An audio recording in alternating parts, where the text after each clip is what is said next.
What's going on, y'all? Machiavelli Mills TV. Y'all hit that like button, hit the subscribe button. Y'all come on in here. We're going to talk about everybody's favorite topic in the NBA, LeBron James. All right.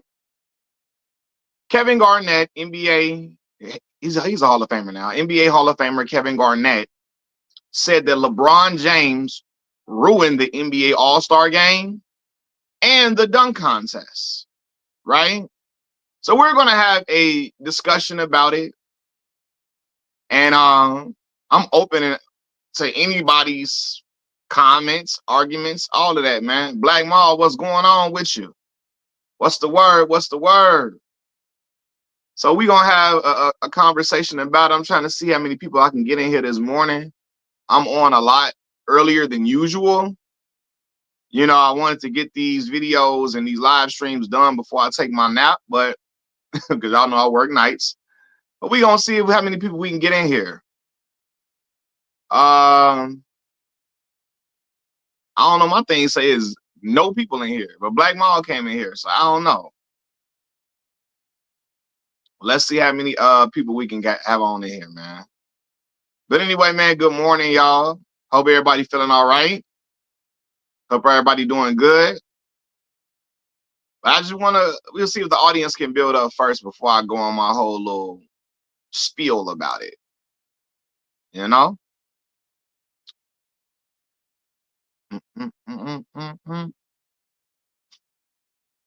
Oh man. And Chris, my boy Chris brought this video to my attention because I didn't even see it, truthfully. Said, let's go.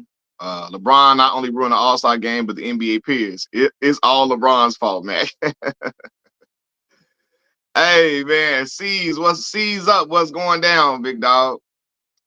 Yeah, we gonna have a conversation though, man. And I'm Trey Carroll. What's the word, man? Now look, my YouTube is tripping out. It's saying nobody is on the live, but y'all popping in, man.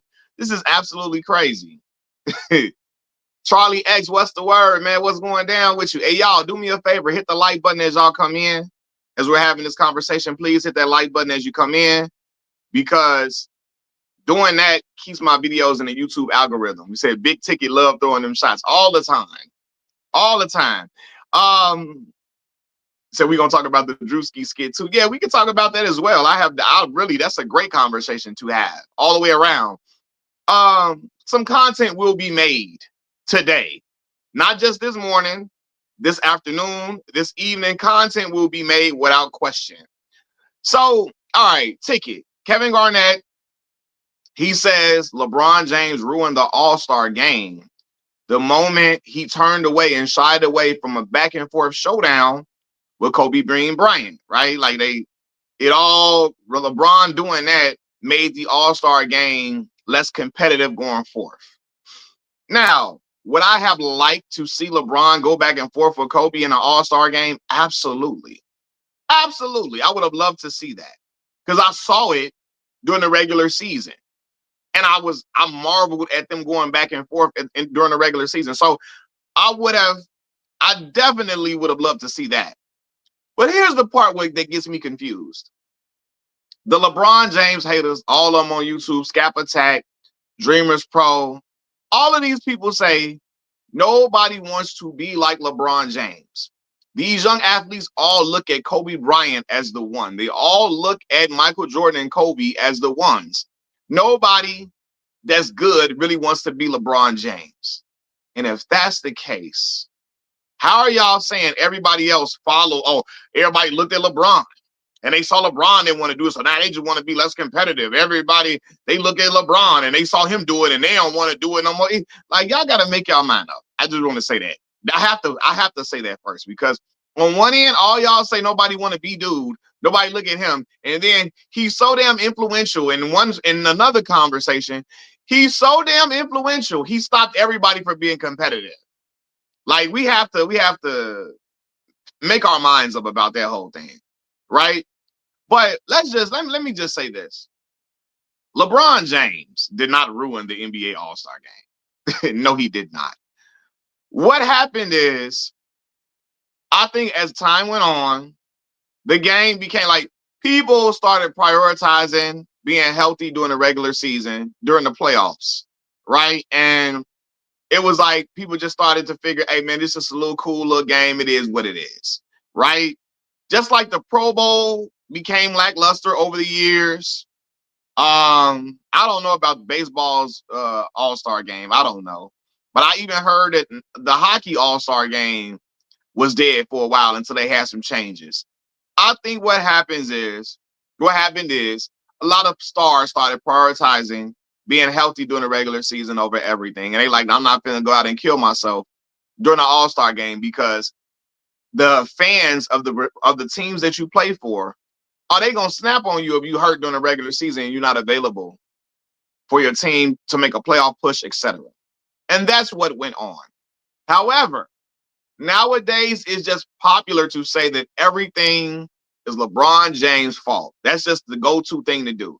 And all of the YouTubers, they all do the same thing. They all say it's all LeBron fault. It's all LeBron fault. It's all LeBron fault. Right? And I'm like, what?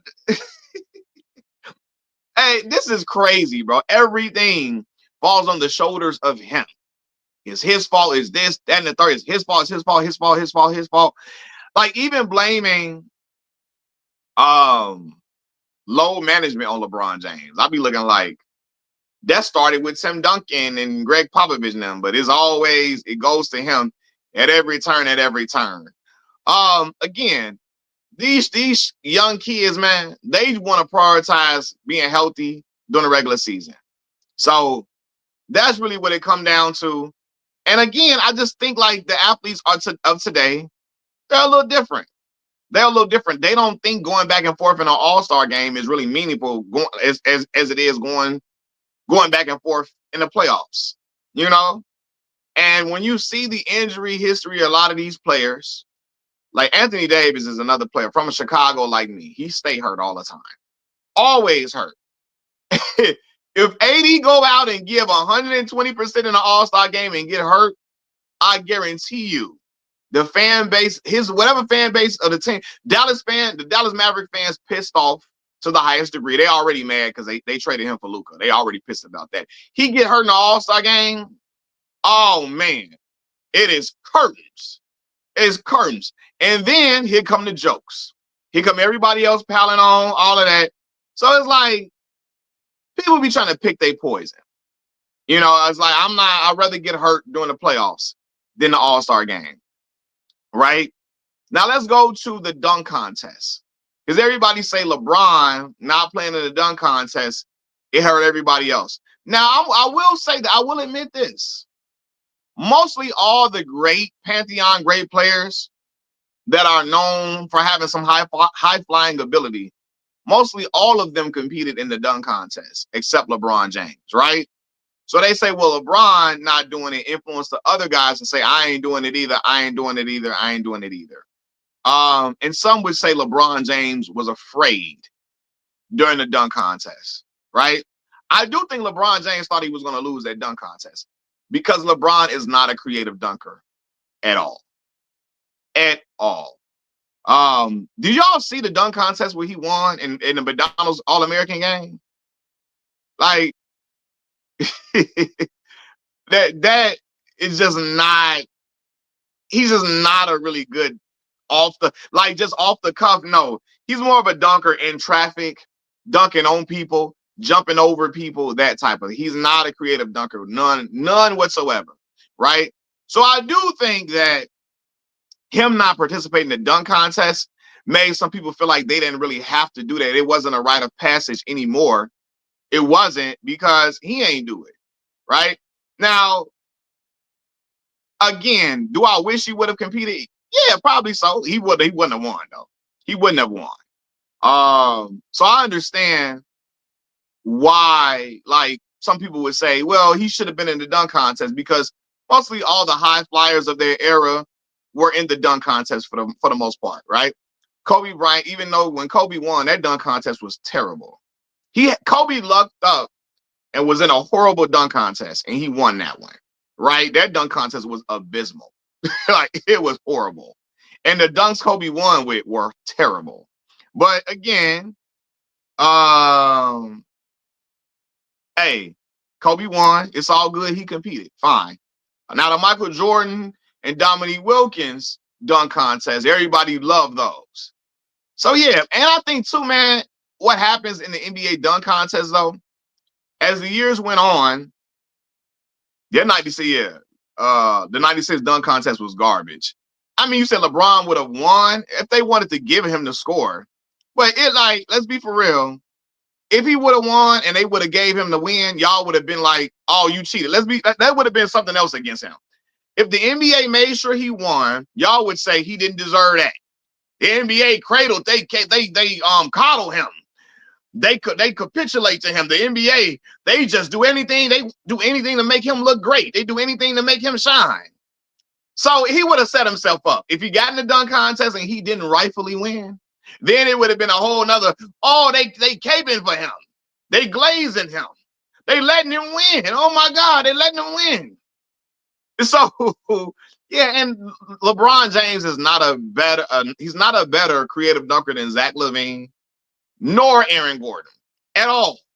So let's just say, before they came around, if he would have got up in there and did some dunks and it was lackluster and they gave him the win, everybody would be like, oh, that's bullshit. You know, it's bull. It's bull. It's bull. It's bull. Now, I do believe, yes, he should have done it. I don't think he would have won though. I do believe he should have done it, but I don't think he would have won. No. Yeah, all the old heads say Dominique beat Mike for sure. They definitely say that.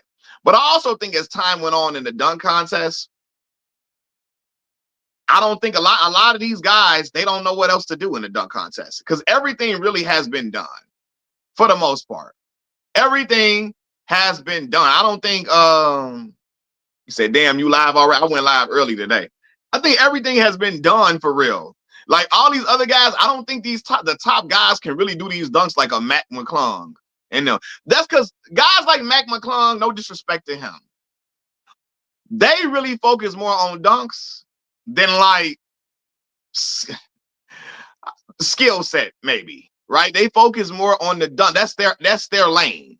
So they focus more on that than anything. Like these dudes you see on YouTube doing all these crazy dunks, they ain't focusing on their game at all. None whatsoever. None whatsoever. They focusing on how can I do what's the craziest dunks I could do. So they got the time and energy to dedicate to that. A lot of these dudes in the NBA, they would never beat these dudes on YouTube just doing dunks for fun. Right? They would never. Majority of these dudes in the NBA would never beat these random dudes on YouTube because they got all day to think of that. A lot of the top guys, they can't do a lot of this stuff for real. They cannot. And I remember when I was younger, right? Because my cousin used to tell me, my cousin played basketball. He played at West Virginia University, then went on to play at the University of Toledo. When I used to see dudes dunk, I used to be in awe, right? Guys like Jamario Moon. And my cousin used to be like, when he seen dudes dunk, he said, that's probably all that motherfucker can do right there. That's probably all he could do is dunk. That's it. Jump through the air. They do all them tricks, and it'd be about it. That about it for them. So yeah, I just think a lot of these guys, they don't feel comfortable. They don't think they can do half the stuff that can wow an audience. And honestly, I don't think they could either. I really don't. He said Giannis should have done the dunk contest too. Oh, I don't think Giannis. I think Giannis probably, yeah, it was the same like LeBron. It wouldn't have been no great dunks. Giannis is more of an in-game dunker, in-traffic dunker than anything. He's not a guy that's super creative. Like, that's why I remember when Derrick Rose, now D Rose got the height to do some crazy elevation. No, see, he's short enough to do some stuff, right? He's 6'3". But Derrick Rose said he would never be in a dunk contest because he's just not creative enough to pull off some of them dunks that a lot of them guys do. So he don't think he would have a legit shot to win, right? And let me ask y'all this. Is competition, like, should you still compete even though you think you don't got no shot to win? Should you just still go for it, right? Like, regardless if you having a shot to win or not, should you still go for it? Said Russell Westbrook should have done it. I mean, yeah, it's a lot of guys that didn't do it for sure. But I remember Derek specifically said he wouldn't do it because of the fact that he don't know how to pull off them creative dunks like a lot of them other guys do. You know, so that 2000 dunk contest with Vince, yeah, the 2000 dunk contest was crazy. That was ridiculous, man. That was wild. That's probably the outside of Aaron Gordon and Zach LaVine, that was my favorite one. I watched that 2000 dunk contest with Vince live with my brother. God rest his soul. God rest his soul. So what up, bro? In the chat, I think Cooper Flag should enter the dunk contest. He probably will. He probably will. For sure. And yeah, and that's a great point. For the fans, some guys should still do it for the fans. But I'm telling y'all, LeBron in the dunk contest would have been lackluster. And it would have been cool to see him do it, though. But boy, look, y'all would have been disappointed. Because he is not going to come through going between the legs, none of that shit. None. Even at the height of his elevation. He was just jumping high, cocking the ball down, putting the ball down to his ankles and doing that. And that might have probably won some, maybe. You know, but Bron he not a creative dunker at all. Really. Every year the All-Star weekend has been losing its spark and competitiveness. Yeah, I don't know. They might have to make it a USA versus the world thing. Because then I think it'll be more pride on the line, knowing like, because American players hate when you say international guys are better than them. They hate that. Kevin Garnett and them hate that shit. And you see how they balled. You see how America, Team USA balled out in the Olympics and how serious they took that. So I think if you make it a USA versus the world thing, it probably will be more competitive because a lot of the top guys hate when you say these dudes overseas be better than them. They hate that shit. They hate that whole rhetoric around, you know, they hate that whole narrative. Because they like, look, it's only a few guys from overseas in the NBA doing that. It's only a few to them. And so they like, hell no. Nah. So I think that's probably the way you could get some pride back in the game. But yeah, L Smooth said, to be real, they would have said he ruined it either way. And I know now at this point, because people just don't like him. So let's just say he would have competed and he would have had a bad game. They would have been like, look at LeBron. He shot terrible. You know what I mean? He shot horrible. Like, I'm going to be real with y'all. Like, when people be like, LeBron, he refused to go at Kobe in the All-Star game. Would I have liked to see that? Yes. But I don't really put a lot of stock into LeBron, like, not going back and forth with Kobe. Not in the All-Star game. No. Because I've seen him go head-to-head with Kobe Bryant in regular season games. And I've seen him beat Kobe Bryant head up and hit the jumper in Kobe's face at the end of games and win the game. I've seen that in 2009 during his first stint in Cleveland. I see him, and they were in LA when he did that to Kobe. And that was the year I think Kobe then won the championship when he had Kobe isolated. It was an ISO, him and Kobe head-to-head. He hit the J in Kobe's face and won the game. So I don't really take a lot of like, oh my God, he just not competitive because they didn't go back and forth in the All-Star game. I don't really put much stock in that. You know what I'm saying? Like, I really don't. Let me say that All-Star weekend here in DC when Bubba Chuck won MVP of the All-Star game is my favorite All-Star game. NBA stars were all over the city just doing random activities. It was a time. Yeah, definitely. Now, when Chicago had the All-Star game in 2020, it was too damn cold for them to really be outside. My brother was around because my brother is real close friends with Antoine Walker. So Twan had him going through all these different functions, and he was seeing the celebrities in the All-Star and the NBA stars at clubs and different events and all of that, right?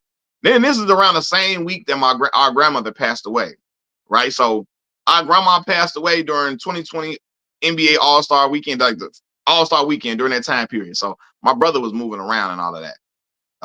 Yeah, I did see the Corey Holcomb and Anton Daniels thing. I'm going to have to talk about that a little later on. Anton was talking tough as hell, boy. Tough as hell. And I bet you if he gets smacked, Anton gonna sue. He's gonna sue. And it wasn't nothing gonna happen. Anton has security with him. So let's just say that Corey would have done something. Them security were gonna jump in. Unless Anton say, y'all don't do nothing while I'm fighting. Don't do nothing while we fighting. Anton said, let's go outside. He did say that. But yeah, I don't know how that would have went. I don't know if after the fact Anton would have sued him saying you put me in danger on your show or what. But yeah. But anyway, though, yeah, I just like I don't know if I can put the All-Star game. Like LeBron ruined the All-Star game. They put that. Putting that on LeBron is like a lot of these dudes just don't want to get hurt. They don't find the game meaningful like they used to. And yes, it's something that it sucks that it's not, because the fans pay a lot of money to come to the games and all of that. So yeah, it sucks that that the game that the All-Star game is not as serious as it used to be. But just being for real, a lot of these dudes don't be wanting to get hurt. So I'm getting ready for All-Star Weekend here in LA, going to Paul Pierce and Gary Payton parties. That's what's up. Yeah, see, in February, man, Chicago is just cold during that time period. So most of the time, the stuff going to be indoors. And there was a lot of stuff going on indoors. But yeah, say Anton was trying to go viral. Yeah, I'm sure he was. You're looking for that moment. And I've criticized both Corey Holcomb and Anton Daniels on my platform for different reasons, but I've criticized both of them, right? But yeah, Anton was on 5150 and called and he he said Corey Holcomb be sucking D is what he said. Then Corey, because Darlene was sitting in between Corey and Anton, Corey told Darlene, let's switch seats, Darlene. He was up in him, and Corey and Anton was in each other's face. And then Corey said, tell me I suck D again. Say it again. Right?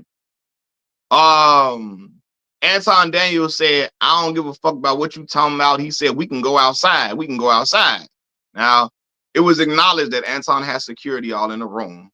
So I don't know, man. I really don't know if a fight with and then Corey, I always get on Corey too, because Corey be talking crazy. And then he'll see Stephen A. Smith out and then go take pictures with him after talking crazy about him. So I'll be like, Corey be huffing and puffing a lot too. But I don't know if they were really going to fight for real. I really don't know that. Said, why didn't Anton check Fleece Daniels when he was flirting with him? Exactly. Fleece Daniels was flirting and he just laughed it off. Like, boy, what? That boy trying to finesse you out your booty. What you doing? Hey, cuz, what's going on, family? I'm on here super early. So it was almost Jim Rome, Jim Everett 2.0. It definitely was. It was quite crazy. Quite crazy. C's Up said, I used to think the hate was just for Bron. I used to think the hate for Bron was just jealousy, but I feel like they think he's soft. Yeah, I think absolutely. I think they think he's soft. So they keep saying, because he don't be saying nothing to them, right? For the most part, he don't say nothing to them. LeBron let a lot of people be saying crazy stuff about him, and then they get in his face, and LeBron look at him like a goofy, like goofies. So he might dap him up, right? He didn't dap up Stephon Marbury, and Steph was mad about that because Steph tried to Stephon Marbury tried to touch all on LeBron after he'd been talking shit about LeBron for years, all on Instagram, and LeBron didn't pay him no attention. But yeah, I think a lot of these dudes do think he's soft, and they feel like they can get that off on him. Because LeBron, he can be gracious in a lot of moments. Like when Kareem Abdul-Jabbar was talking crazy, right? And saying LeBron doing a dance after he hit a big shot, that's not the GOAT. That's not GOAT material, all of that. Because Kareem had said a few things about LeBron when LeBron was nearing the scoring record. And LeBron was like, I don't know what I've done to Cap. I don't know. I've always showed Cap love. I don't know what I've done to him. But, it is what it is. I don't know what's going on with that. And then when LeBron broke the scoring record, Kareem Abdul-Jabbar was there, and he got the ball presented to him from Kareem. He shook Kareem's hand, was gracious to Kareem. So I think there's a lot of dudes that feel like we can talk shit about him, and when we see him, we still gonna get love. We still gonna get love. And that's really not the case. He really did that with Kareem because Kareem is an elder. You know what I mean? So yeah, it's like people be saying we can talk shit about Bron, we can get clicks and get views, and when we see him, it's gonna be cool, right? Like it's been dudes who have said things about LeBron James, and then let's just say you say, hold on, I remember that Stephon was trying to dap LeBron up and Bron ghosted his ass. Yeah. Steph Marbury was, I mean, and Stephon had been talking crazy about LeBron for about a year and a half, nearly 2 years. I remember because I was following Stephon Marbury on Instagram. And after every LeBron James game, he was like Kwame Brown. After every game, how you the king and you miss a free throw? How you the king and you airball a free throw? How you the king and you don't got a go-to move? How you the king and you miss a jump shot? How you the king and you miss a wide open three? How you the king? And I'm like, Stephon, you've missed free throws. You've missed wide open shots. What are you talking about? Like what? Like it was just so crazy to the fact that Dwayne Wade had he unfollowed Stephon Marbury, and Steph Marbury went on a rant on his Instagram page. Dwayne Wade want to unfollow me because I be talking about his friend LeBron James. So Dwayne Wade not gonna follow me no more. He was mad as hell that D Wade didn't follow him no more. He was hurt about that. And Wade was like, I'm not finna rock with you if you keep trashing my boy every day. Because Wade saw it. I promise y'all, if you follow Stephon Marbury, you remember. During like that man said Zion Williamson was better than LeBron James when Zion was at Duke. He let that shit come out his mouth.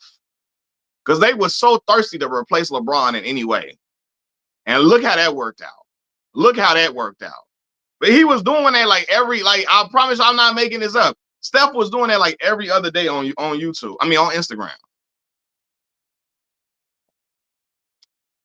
Reinvent Jones say, Will Chamberlain talk shit about Kareem back in the day, so I don't know why Kareem talking ish about LeBron. Yeah, it gets crazy. And again, I think it's like people continue to try to say stuff to him because they feel like we're not going to ruin a relationship with him if we say things about him. Like they think, oh, we still gonna be able to get love when we see him. So let's just say this and just say, it's just podcast talk. It's all good, baby. And that's where it goes. But yeah, it's quite crazy. They know if you say anything about Michael Jordan, Mike is not fucking with you no more at all. Say the wrong thing about him, he is not cool with you. It's over with. You are not getting no Jordans no more. Nothing. He ain't trying to kick it with you, skate with you. None of that. Remember what T.I. said on ATL? He ain't trying to do none of that. He ain't been cool with Charles Barkley in nearly 20 years. After Charles Barkley criticized the Bobcats, was that the Hornets at the time or the Bobcats? He like, hey, he ain't talked to Charles since. He said that's how it goes. Dr. J used to throw Michael Jordan shade. He still does. It was understood it was just old N-words being old until Bron. No, man. That still was hating too. And they got to stop. That's still hating too. Because my uncle told me the rings argument started when Michael Jordan became prominent. When Mike started being known as the best player in the NBA without winning a ring, that's when the old heads say he ain't even won no championships. He ain't even won no championships. Like, to me, that's hating, though. Like, just to say, like, oh, you don't want him to be labeled the best player in the NBA because he ain't won a ring yet. Like, so, yeah. I don't like that old head hating either. Like, even in boxing, I hate it. I love boxing. But boxing is the sport where old heads be old heads to the T. Like, anytime you see a matchup between a current fighter and a legendary fighter, they always pick the legendary fighter. No matter the legendary fighter's flaws or anything, old heads be, man, back in our day, we used to kick ass. Man, like they said, Terrence Crawford would lose to Roberto. I'm in a boxing group on Facebook. Them motherfuckers said Terrence Crawford would lose to Roberto Duran. Y'all, I'm here to tell y'all, Roberto Duran, probably one of the greatest Latin fighters, he's one of the greatest fighters ever, period. The greatest Latin fighter ever, right? Terrence would have put Roberto Duran to sleep. To sleep. What? Like, I don't care what y'all talking about. Man, Terrence would have fucked Roberto Duran up. And I know it's not okay to say that. No. I love Roberto Duran. What? People be saying Floyd. I don't think they be like Floyd would have lost to Roberto Duran. Roberto Duran would have been the easiest opponent for Floyd Mayweather of the Four Kings. I'm being real with y'all. And I love Duran, but no. Would have took out Crawford, stopped the game. What? You remember when Tommy Hearns? You remember when Tommy hit Roberto Duran? And Roberto, boy, it sounded like a shotgun went off. Terrence Crawford hit like that. Boy, he hit Duran like that upside his cranium. It's over with, boy. What? Terrence a live dog. For real. And Floyd would have beat Duran. For sure. Like even when people like, and they even said a matchup between Tommy Hearns and Terrence Crawford at 147. Right? I love Tommy Hearns. People like Terrence would have got stopped. Y'all, I love Tommy. Tommy did not have the best chin at all, man. I can't say if Terrence would have hit him cleanly with some shots. I can't say Roberto would have just been, Tommy, if Terrence would have hit Tommy with some shots, Tommy would have just walked through him. Because Tommy did not have the best chin. Great, offensively outstanding. But he didn't have the best chin. So anyway, I'm good. I'm getting off track. I'm sorry. I'm getting off track. But yeah, though, like it's the things that people say though. Like I don't like the old head hating stuff. I just think they gotta stop at some point. All old dude, like it's just this animosity between the older, the legends, and the current fighters and current guys. They gotta stop. What you so mad about? What you so mad about, man? I'm not saying that Tommy Hearns wouldn't have won the fight. What I'm saying is people making it seem like Tommy would have won easily. I don't know. Tommy did not have the best chin. Being real with you.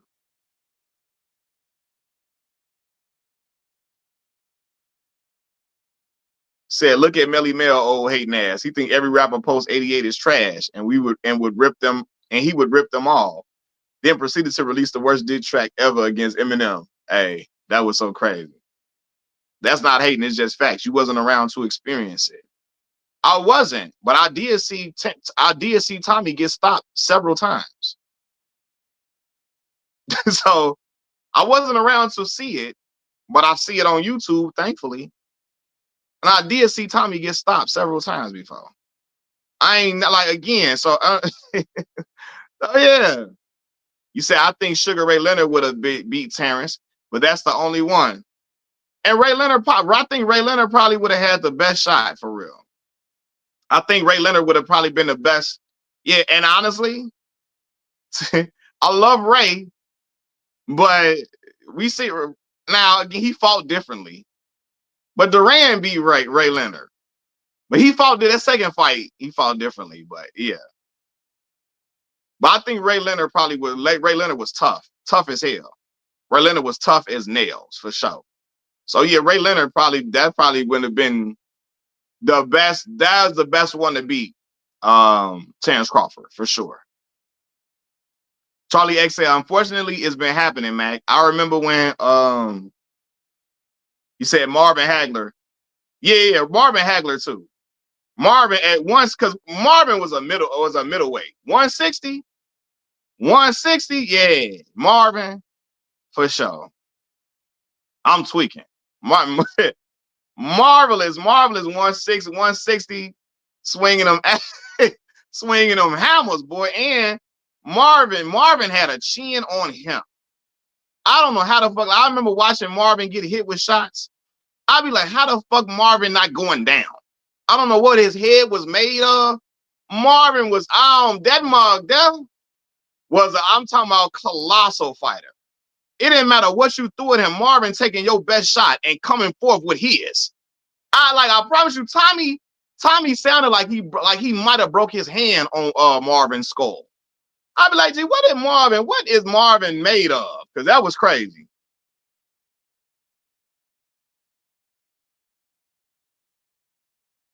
James, man, I appreciate the donation. He said, off topic, Mac. I highly recommend you watch the movie 40 Acres starring Danielle Deadweiler. I would love to hear your review on it. Where is that movie available, James? Where is that available at? Yeah, Tommy, Marvin Chin. Now, when we talking about a great chin, Marvin Hagler, because Hagler got hurt in that fight against Tommy Hearns. He really did. But I don't the way he could recover. Like, man, even against Mugabe. What? The beast Mugabe? Mugabe coming through throwing that shit at Marvin Hagler. Marvin sitting there and still coming forth. I'll be like, what did Marvin, boy? Yeah, Marvin was something else. Marvelous Marvin Hagler. Yeah, Terrence cannot trying to go blow for blow with Marvin Hagler. That ain't gonna work. That ain't gonna work. Yeah, Hagler. Marvin was something different. Marvin. Honestly, believe it or not, Marvin, my favorite of the four kings. Like I love Ray Leonard, I love Tommy, love Duran, but Marvin was he was something different. I ain't gonna lie. I don't know how long Marvin, if he wouldn't have lost that fight against Ray Leonard, shit, I don't know how long Marvin probably could have fought for a little minute, man. These guys fighting now are nowhere near as tough as those guys fighting back then. We for real. I mean, I can't say that though. I can't say Terrence Crawford ain't tough as all them other guys. I watched Terrence Crawford go up 2 weight classes and fight Canelo Alvarez. Really 3 for real. He had one fight at 54. I can't say these guys ain't that tough. Like, I can't say that. You know, I can't say that. And they not as tough. I seen Errol Spence come back from a car accident and come back and win belts still. Right? Now, I'm not saying Errol Spence better than them guys in the past, but that motherfucker tough, though. He tough. That's without question.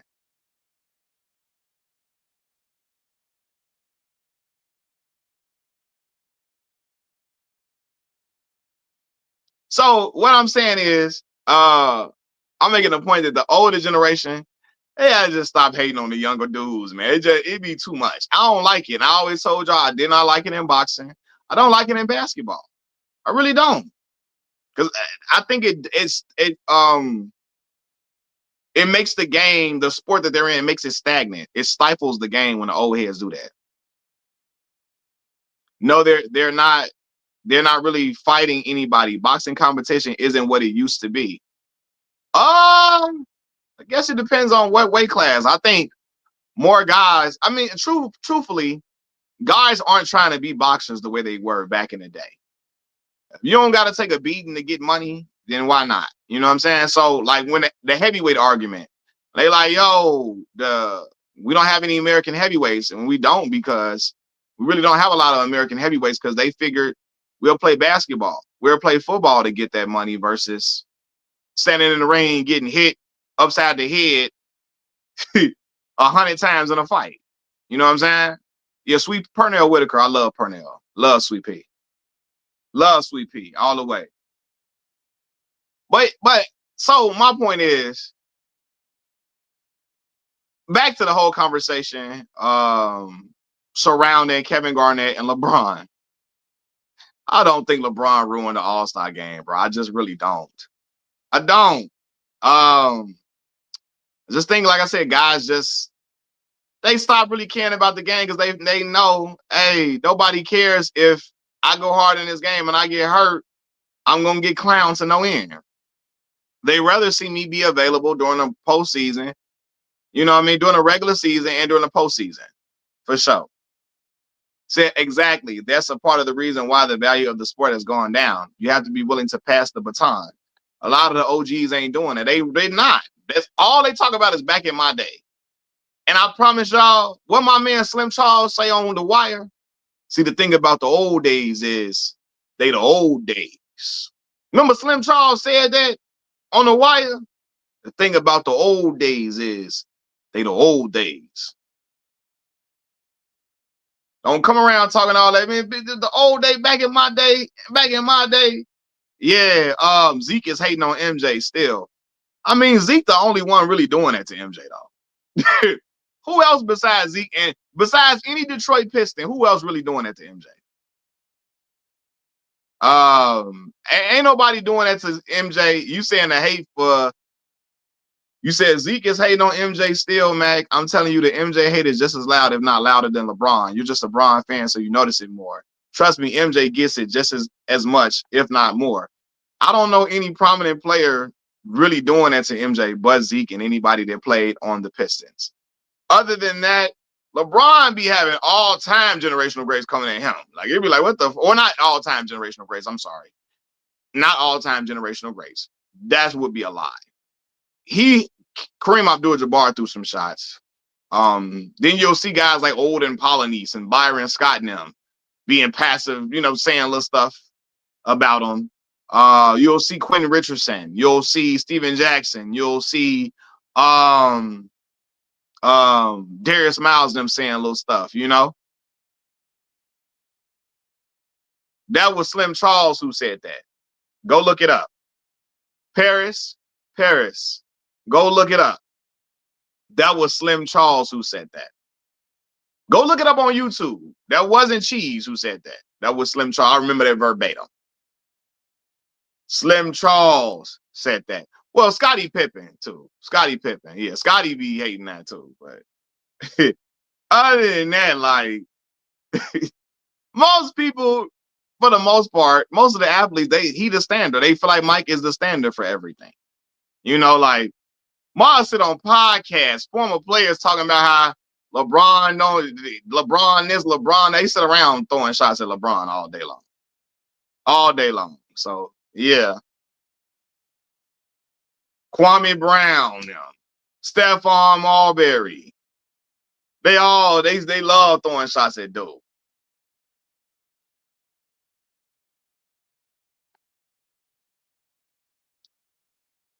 But I think Zeke had a point up into the Michael Jordan part, right?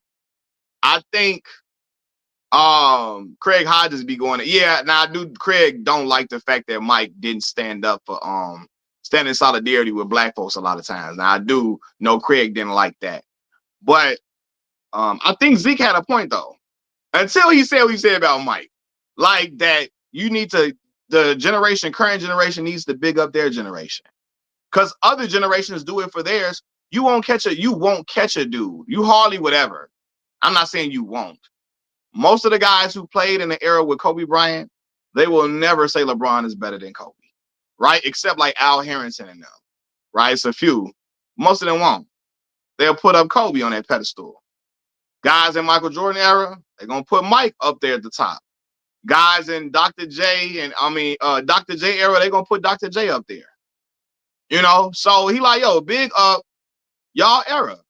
Don't spend time throwing shots at the guy, even though Zeke threw a shot at LeBron for having his shirt off in the arena, like hours before fans even got up in there. That's a whole another story for a whole nother day.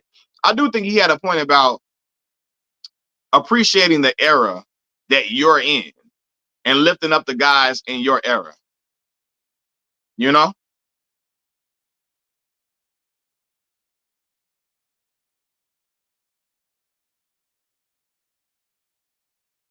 Let me see. What else y'all can say? So that's all Dr. J was trying to say. He was bigging up his era, not hating on MJ. Yeah, you big up your era, man. And I do believe that. Like, don't just spend, if you in the current era, don't spend your time just showing love to people that came before you all day. Appreciate the dudes that's in your time, right? Like in boxing. The dudes today need to talk about how great Terrence Crawford was, how generationally great he was, right? Like being real. Talk about how great dude was. Yeah, because he was fighting during your time. Same way I remember Zab Judah say, man, they talk about, the dude in my era, he's still fighting, he's still at the top. This back when he was fighting Danny Garcia. You like the dude that came from my time. my Olympic class, he's still at the top of the totem pole. And I'm like, yeah. And Zab did that after being defeated by Floyd Mayweather Jr. soundly. You know what I mean? He like, yo, the dude in my era, he's still at the top. He's still at the top. Says Zeke said MJ was the best player ever in '93, and Mike had 2 rings. Yeah, that's why. See, it's confusing for Zeke because Zeke has always, from my vantage point, he's always giving Mike props on the court. Is like, yo, you see what he be doing up there? And he was on Arsenio Hall, and he like, it ain't like we know busters or we know bums. You see what Air Jordan be out there doing? You see what he be doing on us? You know, it's like, I don't know. I think ever since that documentary, though, Zeke took that documentary personally when Mike called him an asshole. And from then on, he want to go scorch earth on Mike. He took that asshole compliment personally. Some guys like to be called an asshole. Other guys don't. You said LeBron James brings a lot of hate on himself. I mean, he say a lot of stuff and don't back it up or throw his teammates under the bus. Well, I mean, a lot of guys are throwing their teammates under the bus. Kobe Bryant, in particular. And y'all don't hate Kobe like that. He threw his teammate under the bus in the most significant way you can throw a teammate under the bus. And nobody be batting an eye. Nobody say nothing about that. Kobe belittled his teammates on a regular basis. On a regular basis, bro. Mingo Jester, Kobe Bryant threw his teammates under the bus and belittled them on a regular basis. And it'd be cool when Bean do it. That's the problem I got. When Bean do it, it's all right. It's just competitiveness. You know what I'm saying? It's cool. That'd be the thing with me. You know? So they say LeBron throw his teammates under the bus. I can point to clear examples of Bean doing that shit. Clear examples. So, yeah. Said that's true. MJ hated on Zeke first. He said they were unworthy champions. Yeah, man. So, it's like, I think Zeke, he took that documentary personally, though. When Mike called him an a-hole, he was like, oh, no, hell no. I know this motherfucker. I know he ain't talking. That Zeke took that like, I know he ain't talking about nobody being no a-hole. Let me get on this damn. Let me get up here and say something. I think that's how he took it. Hoyt Bell say, what's happening, Mac? Back in the house, family. What's going on, Hoyt Bell? What's the word? Are you related to Stringer Bell by chance? Are you related to Stringer Bell by chance, brother?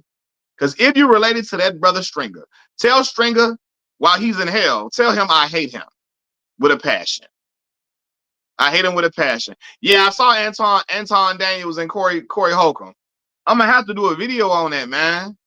I'm going to have to do a video on it all the way. LeBron Last Dance will do numbers. I believe a LeBron documentary will absolutely do a ton of numbers. It's a ton of chapters to cover. So I believe I think LeBron documentary going to be crazy too. You know what I mean? You can cover a lot of different things. You can cover the high school era. You can cover the first Cleveland Cavaliers stint. You can cover the decision. You can cover the Miami Heat stint. You can cover the return to Cleveland. You can cover him going to LA.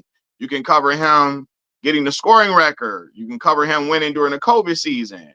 All of that type of stuff. So yeah. Said no, I'm not. I don't even know who that is. Oh man, you ain't never watched The Wire. Stringer Bell is a character on The Wire played by Idris Elba. And I hated that character. Charlie X say, honestly, I don't blame Zeke. He looked out for MJ in his younger years in the Chi-Town streets. And then you turn around and call me an a-hole. Yeah, Zeke took that personally. Because he said my family was looking out for Mike when Mike first got to Chicago. Before Mike really cemented his name in the city. Because when Mike cemented his name, he was cool. But before Mike cemented his name, when he first got to Chicago, Zeke say my people on the west side of Chicago, because the United Center is on the west side of Chicago. He said my people on the west side was looking out for him. You know what I'm saying? So he said my little nephew used to live with Michael Jordan. My little nephew used to live with Michael Jordan, man. So yeah. Hey, I got to do this Corey Holcomb and video. Because y'all came on talking about it right away. Y'all know I think Anton Daniels is the biggest butter biscuit eater I've ever seen in my life.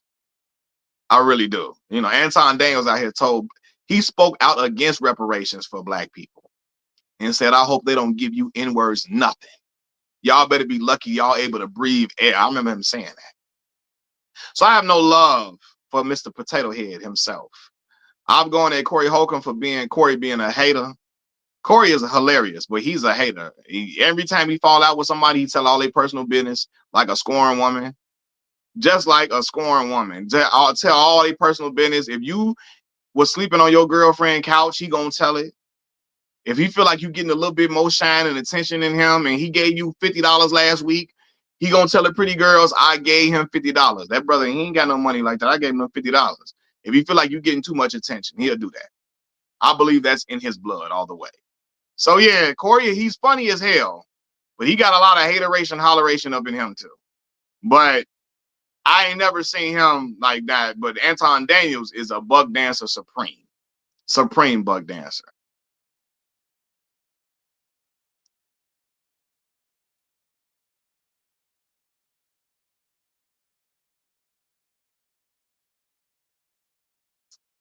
So really, I'm not very familiar on the negative sides of Corey. Oh yeah, Corey, look, if Corey on his podcast, he fell out with everybody on his podcast. Everybody, nearly all the dudes on the podcast, he didn't fell out with them. And after he fell out with them, he told all their personal business. He aired it all out for everybody to know. And to me, that's the worst type of man to be around. I'm falling out with guys. Me and some of the guys, I had friends I was cool with. I will never tell a personal business, especially on camera, on air. I would never do that. And we didn't fell out, and we ain't talked in years. And that's not something I would do. Yopstick said that whole interaction between Corey and between Corey Holcomb and Anton Daniels was staged. So if there was a buck dancing Hall of Fame, Anton Daniels would be first ballot. Absolutely. First ballot Hall of Fame. Him and Jason Whitlock, first ballot Hall of Fame. Buck dancers. He said Anton definitely had an agenda going up in there. 1,000%. And he gonna say, I proved Corey was a punk. Corey didn't want to step outside and fight me. That's his angle. I proved Corey was a punk, and dudes like him just be talking, they ain't gonna do nothing. Anton wasn't gonna do nothing either. So yeah. Said Corey called Anton out for trashing on black people, and Anton started getting emotional. Yeah, that's true. That's true. He didn't know how to handle somebody going at him in that way. Anton definitely had security with him, and it was acknowledged. And that's what I was saying. If they would have stepped outside and they would have fought, the security probably would have stepped in, did something to Corey. Ain't no telling. Ain't no telling. So yeah. And my cousin, right, both of them talk crazy like a mom. So yeah, but I ain't gonna lie, calling another man a D sucker, like, see, must say I'm sucking D. I ain't gonna lie, I'ma lose it. Hey, who you talking to? I don't play that whole that. Yeah. Said crazy is there's no way these dudes can save face. They're excommunicated from the black community forever. Yeah, Jason Whitlock now, absolutely. Him and Anton Daniels. Only people that ride with Anton is people that just hate black women. And they love him so much because he just hate black women too. He hates single mothers. Some of us that hate single mothers, they love Anton because Anton talk the stuff that they like. You know, I don't have no hatred in my heart for black women. I don't have no hatred in my heart for single mothers. So I don't, that content does not entice me that he makes at all. Yeah, calling another man a D sucker definitely gonna get you. That is a violation. That's what definitely calls for you to get hit upside your head.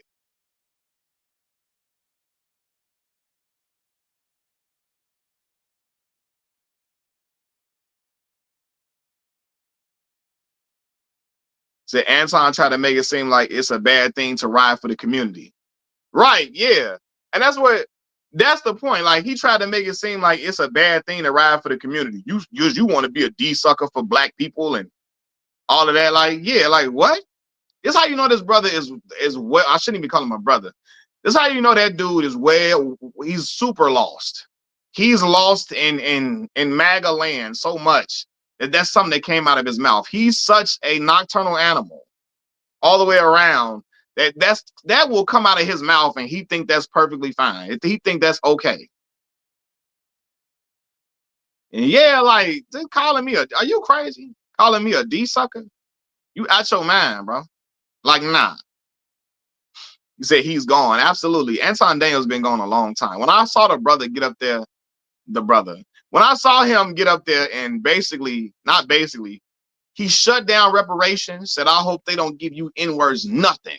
I hope, y'all lucky y'all breathing air. I hope they don't give y'all nothing. Y'all don't deserve no money. He went off saying we don't need no reparation. He spoke out against it. Do you know that's the definition of bug dancing to the core? As much sweat equity as our ancestors put in this country, the blood that, like, come on, the blood of our people is all in this country, and he go against black folks like that. You out your damn mind. Out your mind. And this is the same dude who got money. From what I heard, the money he got came from a settlement, something from his father or something, right? So yeah.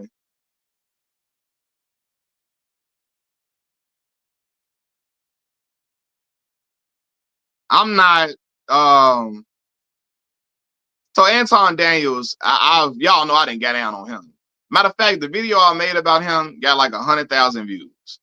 Because I was getting down on him to no end. Yeah, my people fought for this. The blood of our family on this soil. So you're damn right. Reparations is not a handout. It's owed to Black American people. We are owed that. Our ancestors worked. They were enslaved and laid the foundation of this country while being enslaved. That is owed to Black people. It's not a handout. None whatsoever.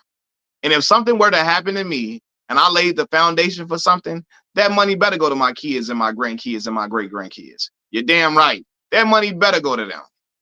It better go to them. It better go to my kids, my grandkids, and my great grandkids. All of that. 1,000%.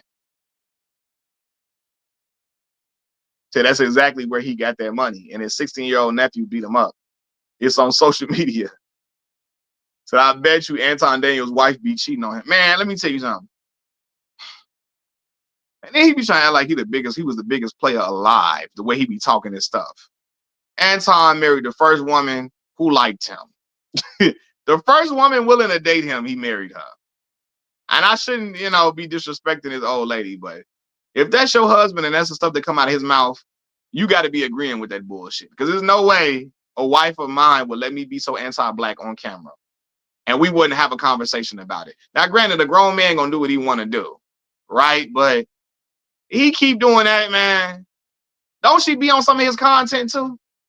So she got to be in agreement with some of that, a lot of that bug dancing he do. So yeah. Oh yeah, when Anton saw the Black community was upset with Brian McKnight, oh man, Anton ran to interview Brian McKnight because he want to make the Black community upset. The moment he saw a Black man that was getting down on a Black woman, because Brian McKnight was getting down on his ex-wife, and got with another woman of another ethnicity, oh man, that was music to his ears. He couldn't wait to go run and interview Brian McKnight all the way around, man. So I don't think I'll be included into reparations if it were to happen. But regardless, I'd be happy for my people. All love, right? And I know Zero because you from Haiti, so the reparations wouldn't be included with you. But nah, it's still admirable that you can say, yo, still give Black folks that money. Give Black Americans that money, man. Because they built the foundation for this country. And that's real. That's real. That you would even admit that and say that, bro. So yeah. Because even when stuff don't get applied to you, you still know right from wrong. Even if something doesn't benefit you, that's respect. Even when something don't benefit you, you say, man, no, man, that ain't right. Get them people their money, man. And that's real. You say I'm from Florida. My bad. Hold on. What do my mama? Hold on 1 second, y'all. 1 second.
Dang, man. Look, my mama called me. My bad, y'all.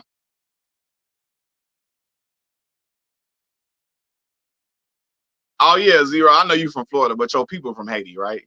My bad. Um, Alejandro, you say this is old news, but how you feel on LeBron touching that ref during a foul call?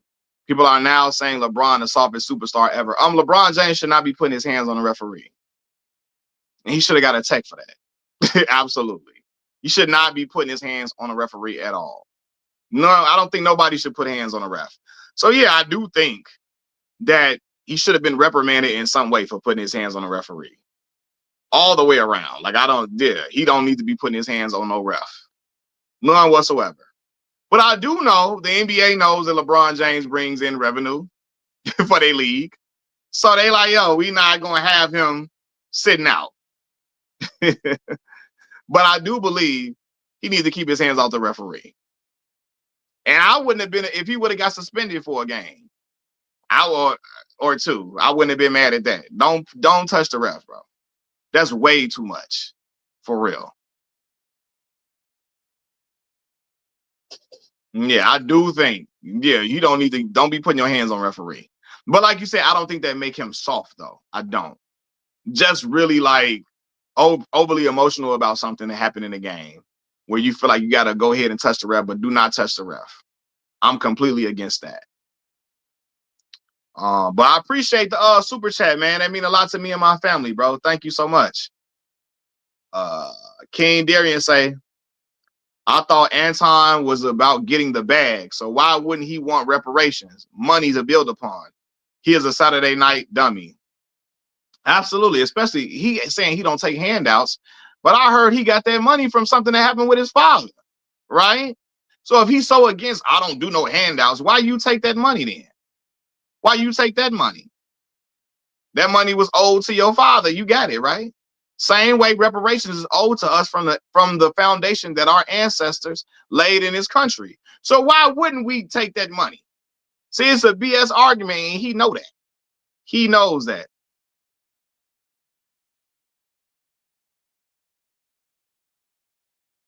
You said, Mac, I really wanted to get on the live. You had Kwame Brown on there.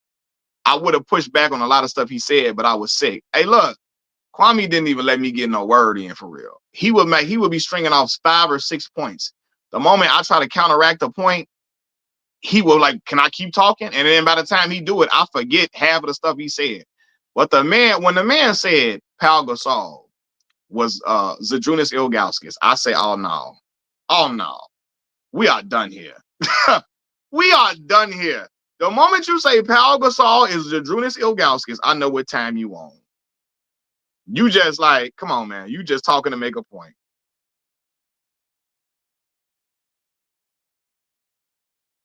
Oh man, St. Matthew, man, I appreciate the donation, bro. Man, these super chats mean a lot to me, man. For real. I appreciate y'all. St. Matthew said they blame LeBron for everything. He created super teams, he ruined the dunk contest for not participating, and now you ruining the All-Star game too. Hey man, you know how it go. LeBron James is the reason why people breath stink. Cause him and Clutch Sports, him and Rich Paul bought up all the toothpaste. They bought all the toothpaste up. So now that's why motherfuckers' breath stink. Cause Rich Paul and LeBron. You know how that go, man. Like I was saying earlier, man, it's just a lot of these dudes do not want to risk getting hurt in the game. And that's just what it come down to. So they don't have the same passion for it. Said Cassandra Jackson say Kwame is a professional NBA player. He has seen things behind the scenes that regular people haven't seen. Well, Cassandra, no disrespect, man. I don't need to be behind the scenes to know that Pau Gasol was much better basketball player than Zydrunas Ilgauskas. And for all the stuff that be going on behind the scenes and all of that, and how we heard Michael Jordan was treating him behind the scenes, he still don't go at Michael Jeffrey Jordan. And that is for a reason. You don't say nothing about Michael Jordan for a reason because he knows that we'll have his audience getting mad at him, and his whole audience will call him soft if they do that because his audience is built off hating LeBron James and loving Michael Jordan and Kobe Bryant. if he ever says anything negative about Michael Jordan, if he says Michael Jordan was trying to bully me, they're going to call him all type of punks. So he's not going to go against Michael Jeffrey Jordan at all. And we know that. But the man said Paul Gasol and Big Z were the same player. That is preposterous. That is like egregious. That is what I call just ridiculous by any stretch of the imagination. I will say his attitude toward the All-Star game as the face of the league is not good for the NBA. It's not hate if it's truth. It's not truth. Ma'am, it's not. Nobody will sit here and tell you. On Kwame Brown, the only person on God's green earth that will tell you Pau Gasol and Zydrunas Ilgauskas were the same player. Only he would say that. So it's not truth. It's just not. Pau Gasol is a Hall of Famer. Big Z he not getting in no Hall of Fame unless they're gonna count what he did in Lithuania over there. Like, we ain't doing that.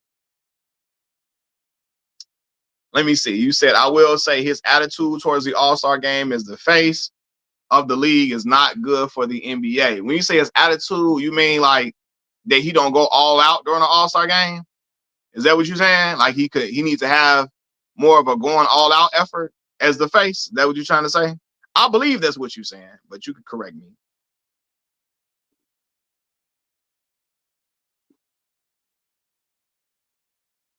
LeBron fans don't want to hear nothing negative about LeBron at all. Nah, I tell y'all all the time, LeBron James is the reason they lost. Like, LeBron is LeBron's fault why they lost against the Dallas Mavericks. I say that all the time. You know what's the real deal, Cassandra? You know what's the real deal?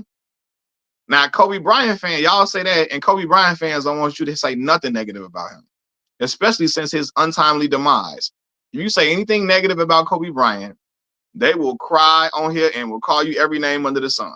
So the same thing could be said about Kobe Bryant fanatics. You say anything negative about Kobe, they come and they get you. You say anything negative about Mike, they come and they get you. All of these players have fanatics within their fan base, you know. And I just criticized LeBron James for putting his hand on the ref. I said Bron should have been a technical, and I said I wouldn't have been mad if they suspended him for a couple of games.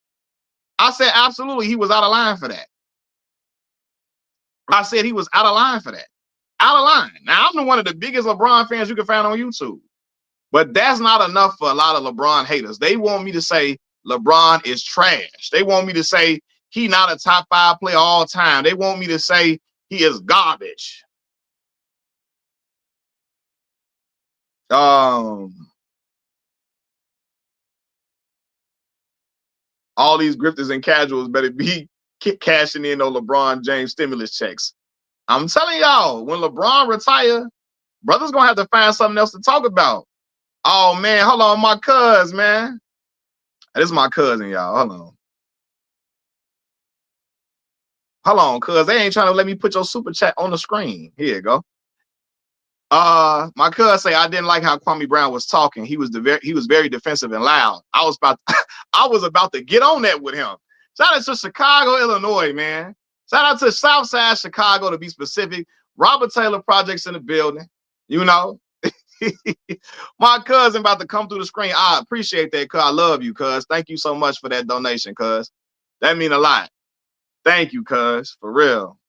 Shout out to my cousin. My cousin right here. Me and her like this. Like this. And I had her on here the other day. I got to get her back on. I got to get my cuz back on. Well, thank you so much, cuz.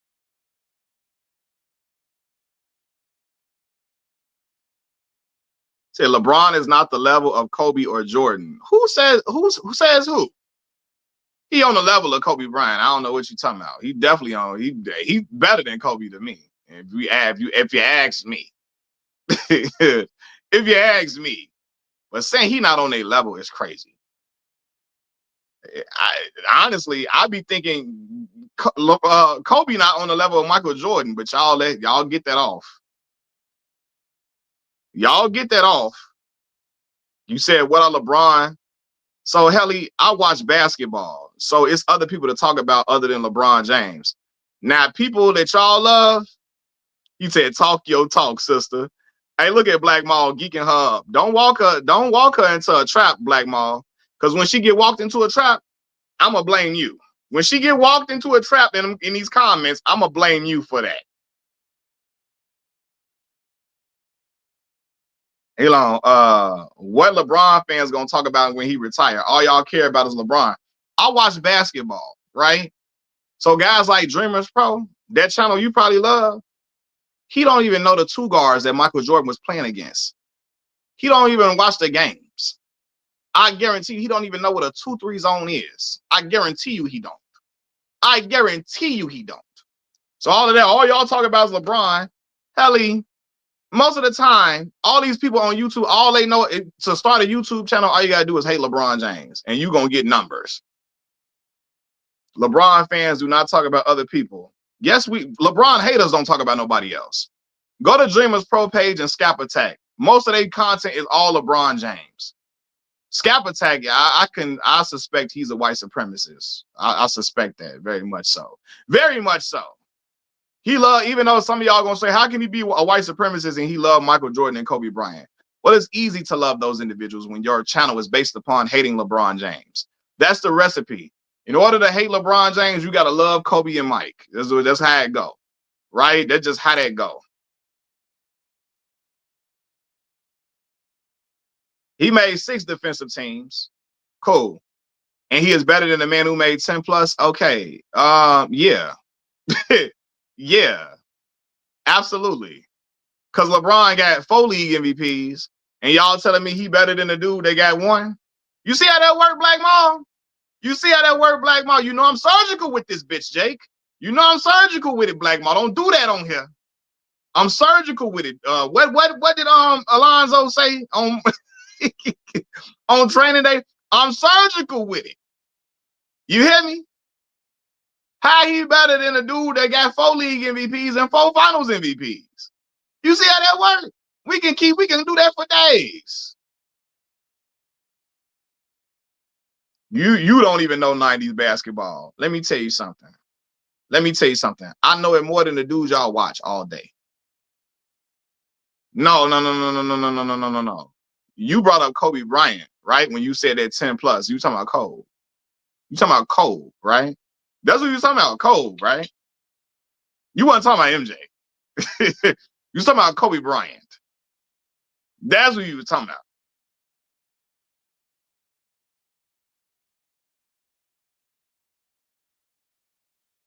Ma'am, NBA basketball is not about one-on-one.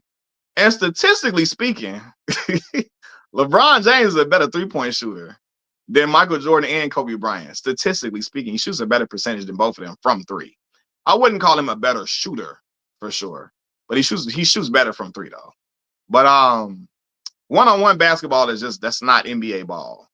If we want to do that, you gotta go to the blacktop and go to and one basketball. You want to see one-on-one.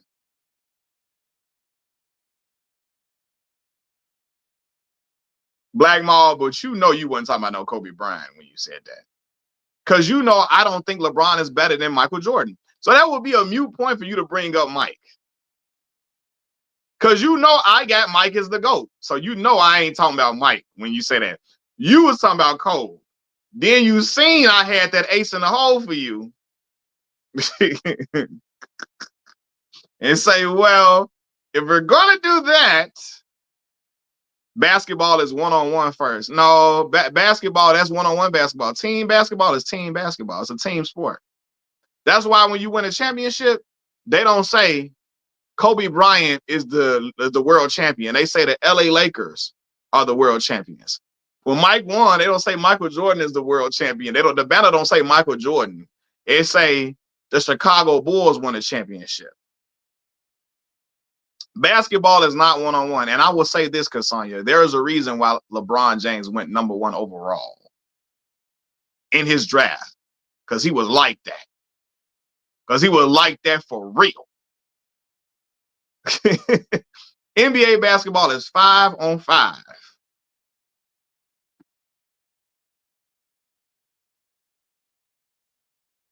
Yeah, that's the truth.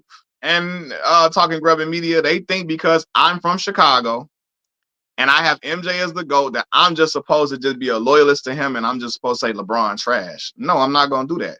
I watched dude, the beginning of dude career to now. There's no way on God's green earth I can say that man trash. He don't level MJ. I agree with that, especially MJ. It's not a conversation when you break it down. Yeah, and Kobe it's not a conversation for Kobe either. But you know, Kobe Bryant fans love to say he right there, he 1B to Mike. He's not. So if we gonna do that, Kobe ain't nowhere close to Mike either.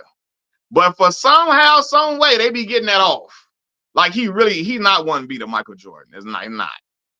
So, and that whole argument is crazy too. But you know, they get that off.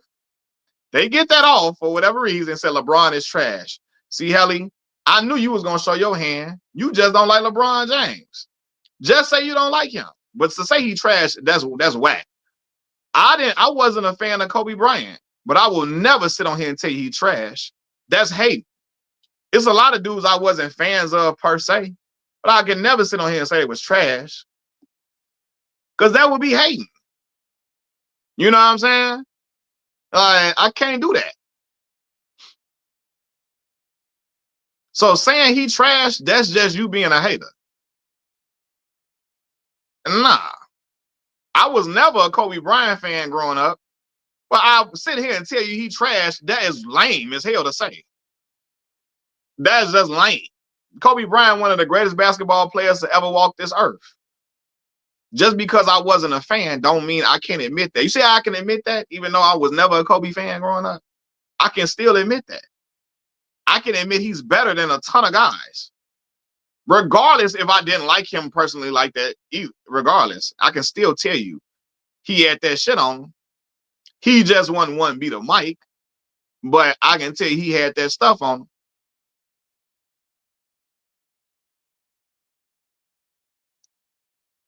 So your opinion that he not 1B, then there are scores of Hall of Famers that Kobe is 1B. Hey, so when Jerry West told you, and Jerry West drafted Kobe Bryant, when he told you in 2009, LeBron James is the best player in the NBA, he said, who you picking, LeBron or Kobe? He said, I'm going with LeBron James. So when he said that, do you take their word for it? When Oscar Robertson and what you calling them say, when they say Dr. J, when they say, I don't know about LeBron not being close to Mike, I don't know about him not being close, I don't know about that, LeBron is great. Do you take their word for it then, or do you say these old heads, do you call them senile and say they don't know what they're talking about? When you see Larry Bird sing the praises of LeBron James, do you say, I'll go with the legends then? Do you say that then? Hell no. You don't, Bill. So that'd be for real. When the dude that drafted Kobe Bean Bryant said in 2009, you can look this up, it's not AI. When he sat down in the interview and say, I'm going with LeBron James right now. That's in Kobe prime. He's saying, I'm going with LeBron James. Do you take the opinion of old heads then? You see what I'm saying? We can do this all day. Yeah, there will be people saying otherwise. The vast majority say Kobe is 1B. I don't care what they say. Kobe Bryant he wasn't as efficient as Mike. He was nowhere near as dominant as Mike. He was not. He was not. He wasn't. It's people that don't even feel like he the best Laker of all time. Let's be for real. Half of the generation say Irvin Magic Johnson the best Laker. The other half say Kobe. If they don't feel like he the best, if it's not a consensus, he the best in his own franchise. What are we talking about? Now, Kareem Abdul-Jabbar got more league MVPs than Cole. Got more. I think he got more. He got the same amount of finals MVPs, maybe. He got more league MVPs than Cole, more championships than Kobe, and everything. But y'all gonna say Kobe Bryant above Kareem Abdul-Jabbar? What are we talking about, Joe? What is we talking about, man? So that's what I'm saying. The arguments that y'all say can be laid out in favor of LeBron James too. That's what I'm saying. The arguments y'all say can be laid out in his favor as well. Cassania, what you talking about? I don't feel like LeBron is better than Michael Jordan. Oh my God. Y'all hate LeBron James so much. You didn't even hear me say I got Mike as the GOAT. You so fixated on me being a fan of LeBron James, all your ears hear is he think LeBron the GOAT. That's what all your ears is hearing. I said out my own mouth Look, Michael Jordan is the GOAT. And your ears are still somehow hearing he think LeBron better than Mike. Because I'm complimenting Mike, because I'm complimenting LeBron James. That is crazy. Man, Kobe not better than, like you said, oh no, his career, Kobe Bryant had a better career than Kareem Abdul-Jabbar? What? So let me say this too. When LeBron James came to the Lakers, LeBron James was what, like 33, 30, going on 34 years old. Do you know how old Kobe Bryant was when he won his last championship, Ville? Since you say that, I want to hear something from Ville. You said LeBron 1-29 on his game-winning shots in the Lakers time. LeBron was 33, going on 30, he's almost 34 years old when he came to the Lakers. What age was Kobe Bryant when he won his last championship? What age? Hold on, no. Wait, Black Mall. What age was Kobe? Because I love when y'all say this. How old was Kobe Bryant when he won his last championship? How old was he? Because I love when y'all, when the last time, how old was he? Now, LeBron was 33 going on 34 years old, 32 years old, right? And after that, what was being on after that? What was being on after that, right? Because if LeBron play his prime years in Los Angeles, he getting that shit rocking. He getting that shit cooking. I don't care what y'all, what? If LeBron play his prime years in LA, he getting that shit rocking in that bitch. And you know that. You know that. So don't do that. So again, they love to throw that out. Bean ain't even go to the playoffs off that after that. Did Bean go on there? Oh, wait. No, he did go to the playoffs after that. He did. Let me stop. He did. But the last time he won a championship, he was 32. He was 30. So this is what it come down to, Bill. This is what it come down to. If he stayed in Cleveland, I would be a fan. Man, get up out of here with that. Get up out of here with that. Cleveland was never going to put a supporting cast around him to take out the Boston Celtics. It was not. He was going to probably have to wait until they get old and wait till they falter, left to the wayside. Let's be for real. You see? You know what I'm saying? That's what I know how to look. Again, I told you I'm surgical with this. You know I'm surgical with this, bitch, Jake. What did Denzel say to Jake Hoyt? I'm surgical with this. I know how to get them in traps. Hold on. So people be like, oh, look at what LeBron did in LA. He ain't on nothing. I'm like, okay, well, LeBron was 33 going on 34 years old. That's why they can never be the same. Ville, you know why they can never be the same? Because Kobe Bryant threatened to be traded and made them get Pau Gasol over there. If they never get Pau Gasol, Bean going to another team. I remember him being on that phone call trying to come to my hometown, Chicago, Illinois. So all that, they can never be. I don't care about him leaving a franchise. Who cares? I don't care nothing about. Loyalty to a franchise don't impress me. I don't care nothing about that. Because I ain't staying at the same job if they ain't doing what they got to do. LeBron lost his first two finals. GOAT. Again, Helly, I don't know what's wrong with your ears. I've said time and time again, Michael Jordan is my GOAT on here. But LeBron James is phenomenal. Y'all ears are so conditioned to hearing any praise to LeBron James, y'all think he the GOAT. Y'all think I'm supposed to trash LeBron James because I don't think he the GOAT. That's how y'all life is set up. Not mine. Not mine. And no, the only reason he didn't leave, because the Lakers forced the trade to get Pau Gasol over there. That's why he didn't leave. And Cleveland was not going to have nobody coming over there to beat the Boston Celtics. You know that. You know that. So what are we talking about? You said LeBron lost with a super team, and so did Kobe Bean Bryant against the Detroit Pistons. When Tayshaun Prince had him locked up, they wouldn't let him out. He was locked up. They wouldn't let him out. He was locked up. So what you talking about? Because that was a super team on that Lakers roster. Because they had Karl Malone, Gary Payton, Kobe, and Shaq over there. And on paper, the Pistons were not supposed to they weren't supposed to be competing with the Lakers like that. So what are we talking about? LeBron James quit on the Cavs twice. I remember watching Kobe quit on the Lakers twice as well.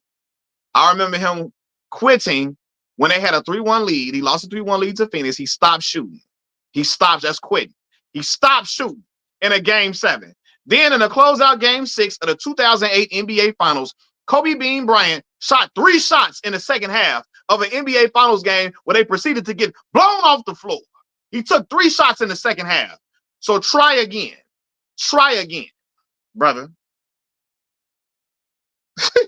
Try again. No, we don't need the link because I got to talk to them, Black Mall. No, I got to talk to them first. Wait, they not going to click the link. I got to talk to them first. Then we get the link. I got to talk to them because they not finna click that mug. I got to talk to them. No, one second. I got to talk to them first because their arguments is crazy. Their arguments is crazy. Let me talk to them first. Then I'll drop the link. Hold on, because the points they make, because they know. You geeked them up, Black Mall, and walked them into this trap. So now they gotta stand on it. Cause yeah.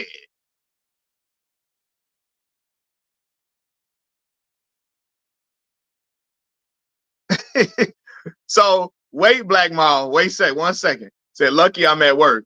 I would love to get in on this. I'll check the video later. What up, Mac? Rob, what's going on with you, bro? Hey, Rob be so real. I be seeing him in the Dreamers Pro streets and be in the comments going in. But I be for real though. Like, so if we gonna point to all LeBron James flaws, we can do the same thing for Kobe Bean Bryant. And y'all pretend like we can't do that. When did LeBron win a 3-peat? And he didn't. Okay, cool. That's fine. He didn't win a 3-peat. Let me ask you this, Helly.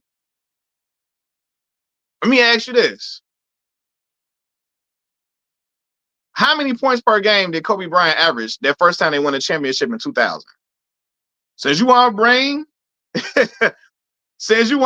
that up, how many points did Kobe Bean Bryant average their first NBA Finals they won? Since you want to count the 3-peat. Since you count the 3-peat so much, that first 3-peat, not first, he only had one. Since you count that 3-peat, you count that for Kobe. How many points did Kobe average in the 2000 NBA Finals? I'm waiting for that. Because I'm going to show you 15. 15. Let me tell you something right now. If LeBron James averaged 15 points in any series, he's not winning the series. He's not winning. He's not winning. If he averages 15 points in any, even now, I don't think he's winning a series if he averages 15 a game in any finals appearance. Shaq was so good, Bean only had to average 15 for them to win the game, for them to win the series. Because Shaquille O'Neal was that good, that great. So if you're going to count the 3-peat, we got to tell the whole story now. You got to tell the whole story. That first finals, he averaged 15 points.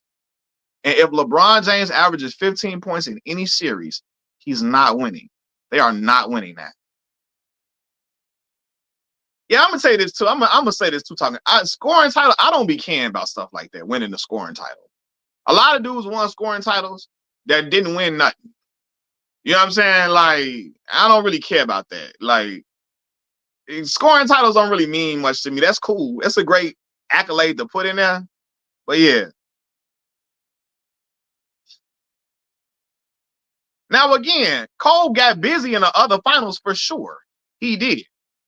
But my point is that there is no finals where LeBron can average 15 a game and they win. He can't average 15 a game right now and the Lakers win a chip. He cannot. He cannot. So let's be for real. He can't do that. And Shaq never went 3 straight finals after Kobe. And hey, Helly, again, who was finals MVP in the whole 3-peat? All 3 finals, in the first 3 finals. Who was the finals MVP in every one of them finals? Riddle me that. See, y'all love to downplay Shaq. This is what Kobe Bryant fans do now. Y'all act like Shaq wasn't that good. Y'all act like he wasn't. He was just there. And I'll be telling y'all, we got to stop doing that. Because I will never make it seem like Bron did it by himself every chip he won. I'm not finna do that. He went over there with Dwayne Wade and Chris Bosh, and everybody can acknowledge that. But why can't y'all acknowledge that Bean played with the most dominant physical force we've ever seen in the NBA? somehow, someway, you got to talk about what Shaq did after LA. And we know after LA, Shaq was on a downtrend. He was exiting his prime when he was leaving LA, right? He was. He was. But during those years, when he was in Los Angeles, who was fucking with him? Not a soul. Not a soul on planet Earth was messing with Shaquille O'Neal. Not a soul was. And that's, Shaq didn't even have to be in shape. None of them boys didn't have no smoke. They didn't have an answer for him. They didn't have an answer for him. Right? So I'm not saying Shaq didn't need, I'm sure Shaq needed Bean too. But to act like Shaq was not who he was crazy to me. I think Bean needed Shaq for sure. Shaq needed Bean too. But to act like Bean was just like Shaq was just nobody. Like, come on, man. Why didn't he win in the 90s if he wasn't so dominant? If he was so dominant, I mean, because Michael Jordan was around there getting it cracking. And then they beat the Bulls. Hakeem Olajuwon and them got it cracking on them boys. Hakeem was the only one that really had an answer for Shaq, for real. Because Shaq had said multiple times he leaned on Kobe. And Black Maul, with him being out of shape, he still was dominant. For real. And Shaq say a lot of stuff to get into the good graces of the Lakers fans now. He says a lot of stuff now to get into because he know Lakers fans love Bean now. Because at first, when he first left LA, the Lakers fans did not like Bean. They was mad when he left LA. But even in a time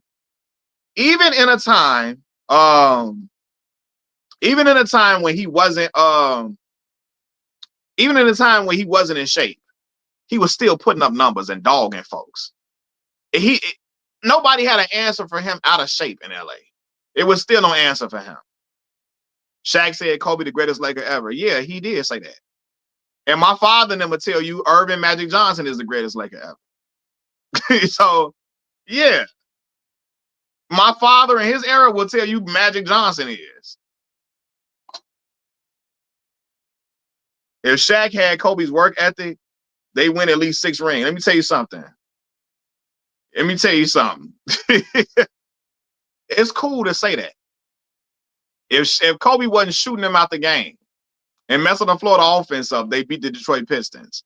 So, yeah, it's cool to say if he had his work ethic. No, what happened was, too, they didn't even stay. They left each other. I want to say right after when Kobe was entering his prime, they left each other, right? And you know why? You know why they left each other, bro? You know why they left each other? Let's be for real about why they left. Why Shaq left? Let's be for real. The reason why they were split up. Now y'all know why they got split up. Because they left when Shaq left, Bean was entering his prime. Now see, Shaq was lazy and overweight. That's the reason that Kobe Bryant fanatics come up with. Now, Helly, the real reason, I'm gonna educate you. So listen up now. Listen up. The reason why they got split up is because Kobe Bryant, when he got in trouble in Eagle, Colorado, with the white girl, when she accused him of grape, take the G off of grape, Kobe Bryant got into the interrogation room and told the police, I should have paid the girl like Shaq be doing. The police released that information to the public, and it got out, and it's ruining Shaq's home life. Because now Shaq is a married man, and you're accusing him of paying off girls. You're telling on him. Shaq wanted to take Kobe Bean Bryant's head off. They could not coexist. Kobe Bryant then went to Dr. Jerry Buss, the late great Jerry Buss, and said, either he goes or I go. The Lakers made a decision. They recognized that Shaquille O'Neal was exiting his prime. Kobe Bryant, who was 6 years younger, was entering his prime. So they kept him.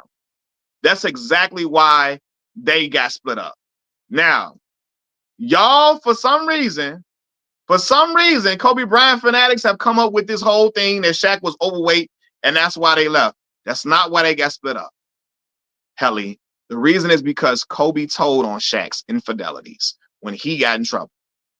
And Shaq wanted to take Kobe's head off after that. Now, I know in Kobe Bryant Mamba mentality land, y'all come up with something else. Y'all come up there, he was overweight. Man, what Black Mall? What do Karl Malone got to do with Shaq leaving? What do Karl Malone got to do with Shaq? Karl was gone after that year. That don't got nothing to do with Shaq. Yeah, we know Karl Malone was on dirt. Nobody's taking up for Karl Malone. But what do that got to do with Shaq, Black Mall? Stop doing that. Stop that now. Stop. That don't got nothing to do with Kobe telling on Shaq. What do that got to do with Kobe getting in there telling on another man? Nothing. If he told on Karl Malone, all right, cool. But he told on Shaq, who was not trying to get at Vanessa. You know what I mean? But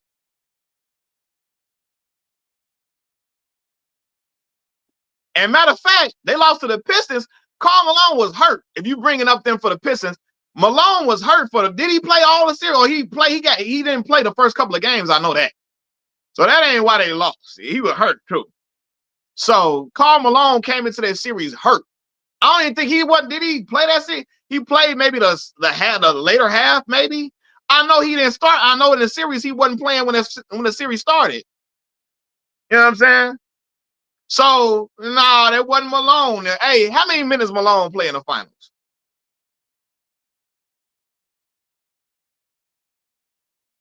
Shaq Lee, I'm talking about them losing. Black Maul. Now, Maul, how many minutes did Karl Malone play? I believe now, y'all fact check me. From what I remember, Malone was hurt going into that series. I don't even think he played when the series began. Now, again, y'all can check for me. Y'all can check for me.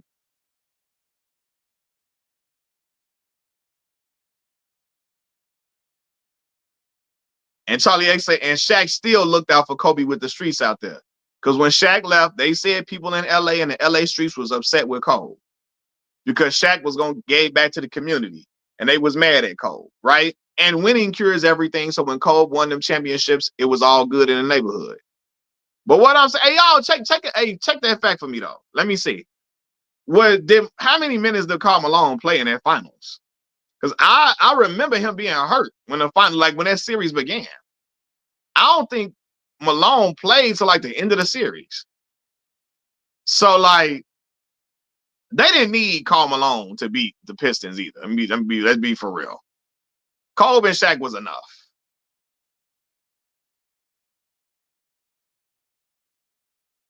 You said it don't matter if Bron can get a pass for a teammate smashing his mama. Kobe deserved the same pass for a teammate trying to. No, I don't give Bron no pass for that. No, he still should have got active. I don't give Bron no pass for that because they found out. No, you still should have got active. No, get active. So yeah, you can be mad, but still get out. I don't give Bron no pass for that. No.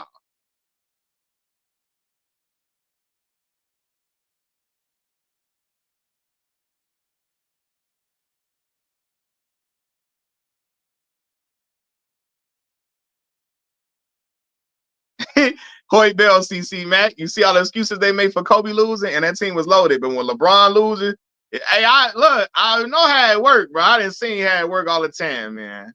You know, I didn't see how it worked. But about Kobe and his mindset being ruined. Again, I don't give LeBron no pass for him losing. You know what I'm saying? Like, cause something happened with his mama now, right? I think it's fucked up. It's messed up that his mom and them was doing that for sure. But I ain't giving him no pass for that.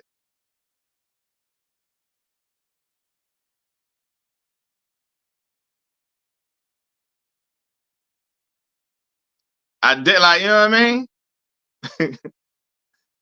Because it didn't stop Bean from shooting the ball. He was still going out there shooting. It ain't like he just was passive in a series. He just didn't shoot well at all. You know? So, and Tayshaun Prince was an excellent defender. Excellent defender. So, yeah.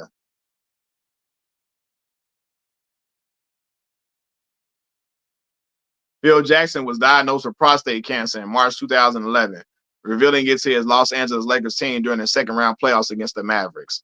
So, if anything, Mamba mentality should have locked in and said, "We doing this for Phil. We got to give Phil another three-peat." Since that's Mamba mentality lore, he locks in when times are the hardest and the roughest. If anything, they should have been like, man, we got to do this for Phil. Phil got prostate cancer. We got to do this 3P. Mamba mentality should have locked in, like y'all would say with LeBron. So don't do that. If that was LeBron, y'all would say he should have locked in for the coach.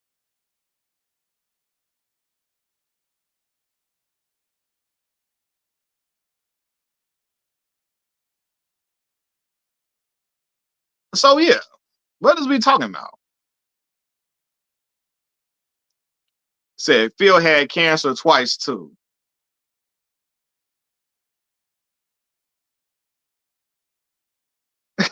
So we got to give Kobe a pass for getting swept too. Like, come on, man. They was the defending champs and they got swept and got blown off the court their last game. So what? And y'all act like Kobe wasn't shooting in that 2000. He was shooting a lot and messed up the Florida offense a lot in 04.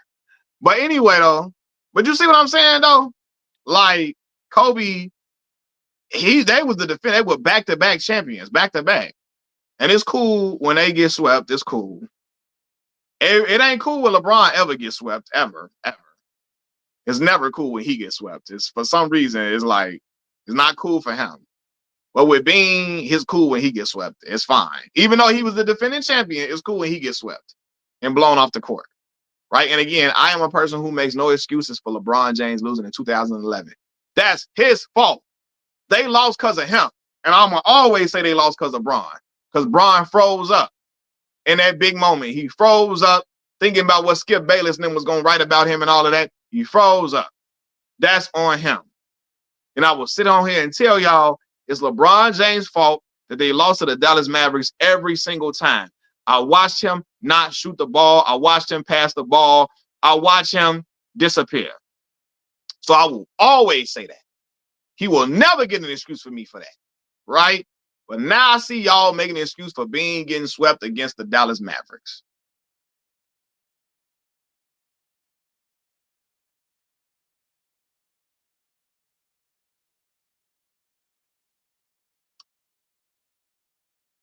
So yeah, man, it's like, come on now.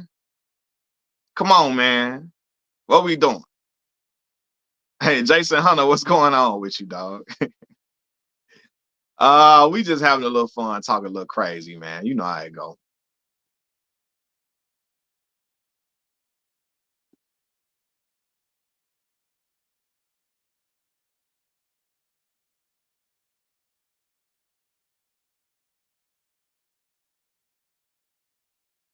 Yeah, I saw Corey Holcomb and Anton Day. I'm gonna do a video on that later on. I'm gonna do a video on that. Said facts, facts, facts. And LeBron has admitted it was on him. Absolutely. That was on him all the way. Like, I'm not a fan of LeBron James to where I'm not gonna like what? I'm gonna hold him accountable for that. Yeah, they lost because of him. And I say that every time. It's no other. They lost because of LeBron James. If they would have won that, they could have had a 3P. So that's on LeBron. That's one he could never get back. Yeah, they should have won that.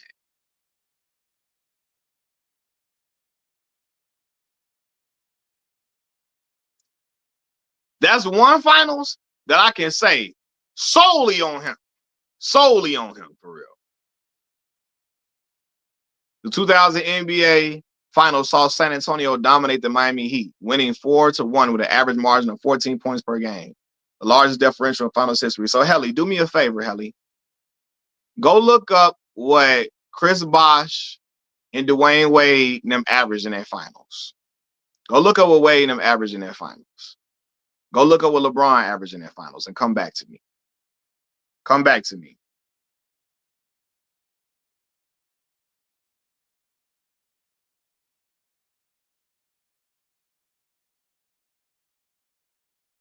Nobody ever brought up the losses in the finals. Hey, nah, they was bringing up the losses before LeBron even was talking about his losses.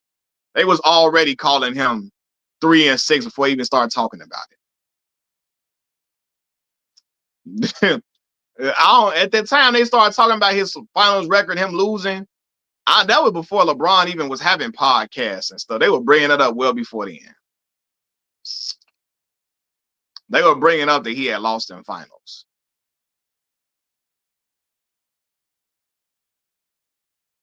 Now I can bring up that Kobe never lost in the. I mean, LeBron never lost in the first round. That did come, but that came after. That came after people started talking about LeBron losing in the finals. Yes, that conversation did happen. Yeah.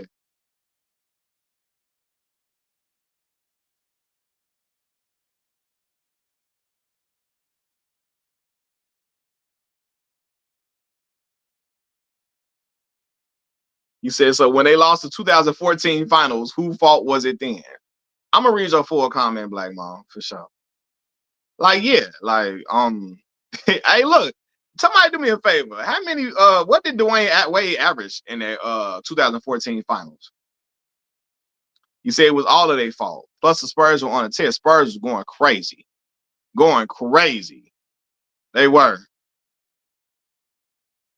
IDK, I think we should give more credit to the Mavs. Absolutely. That run that Dirk Nowitzki then went on was phenomenal.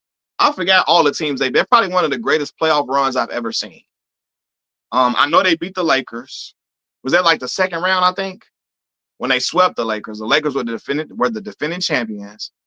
Like we gotta look up that Dirk run. The Dirk done beat some teams that year. Who did they beat some guys that year? Hold on, man. Dirk was getting active.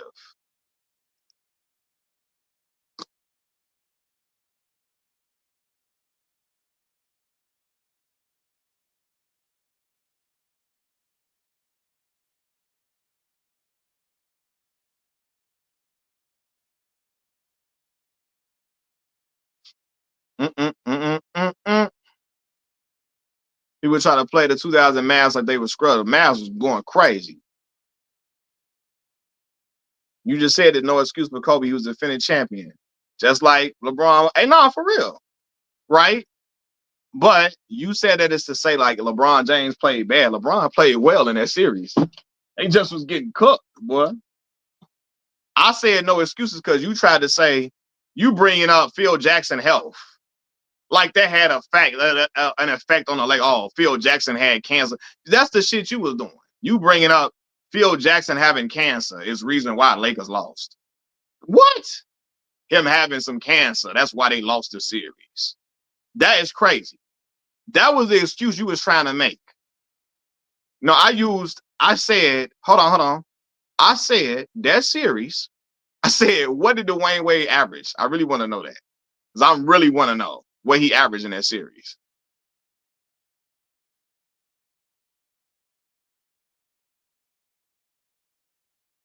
Hey, yeah, I definitely would have. When Bron lost, I definitely would have said the same thing too, though. Everybody talking about him, I would have said the same thing too. I ain't gonna lie. I'm just the type of Negro I am. I would have pulled that card.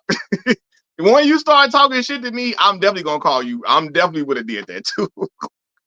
So I can't fault him for the shit I would have done. I would have did that too. I ain't gonna lie. Hey. I would have told folks I would have did that. I ain't gonna lie. Like I definitely would have been like, I'd have definitely let folks know. I got more money than y'all. That's hey yo, the way they was coming at him, I would have said that too. I ain't gonna lie. That's terrible. That's that's not okay to say, but I would have said it too. I ain't gonna. I'm not gonna front. I would have said that. Oh my god. You know, you said cool. Just don't complain when people don't like your ass moving forward, man. Can't go both ways, my boy. Nah, for real. You can complain. I don't think LeBron complains about people not liking him though. I say that I make the point that other Hall of Famers have done worse than LeBron James have, and people still love them. That's my point. You cannot like LeBron because he called the people that was hating him poor. That's fine. But that's fine.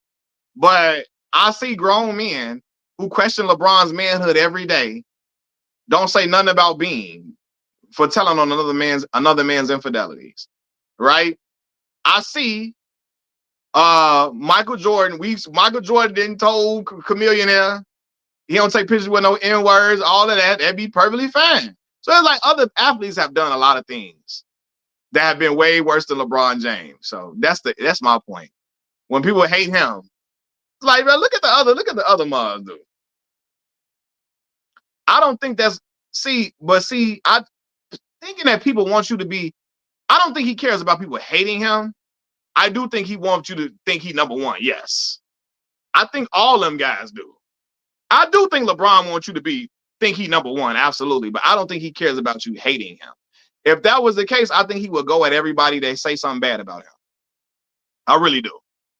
If that was the case, I think LeBron would go at everybody that says something bad about him. I don't think he wants you to like him. I think he wants you to respect him as a player and respect his legacy.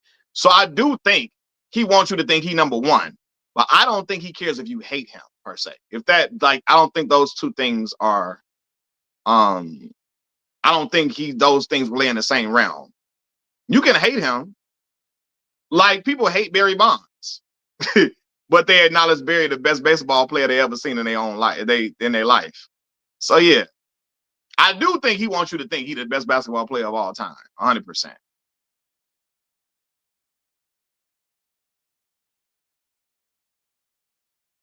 I do think that though. Were the 04 Spurs the favorites to repeat? Was they? I don't remember.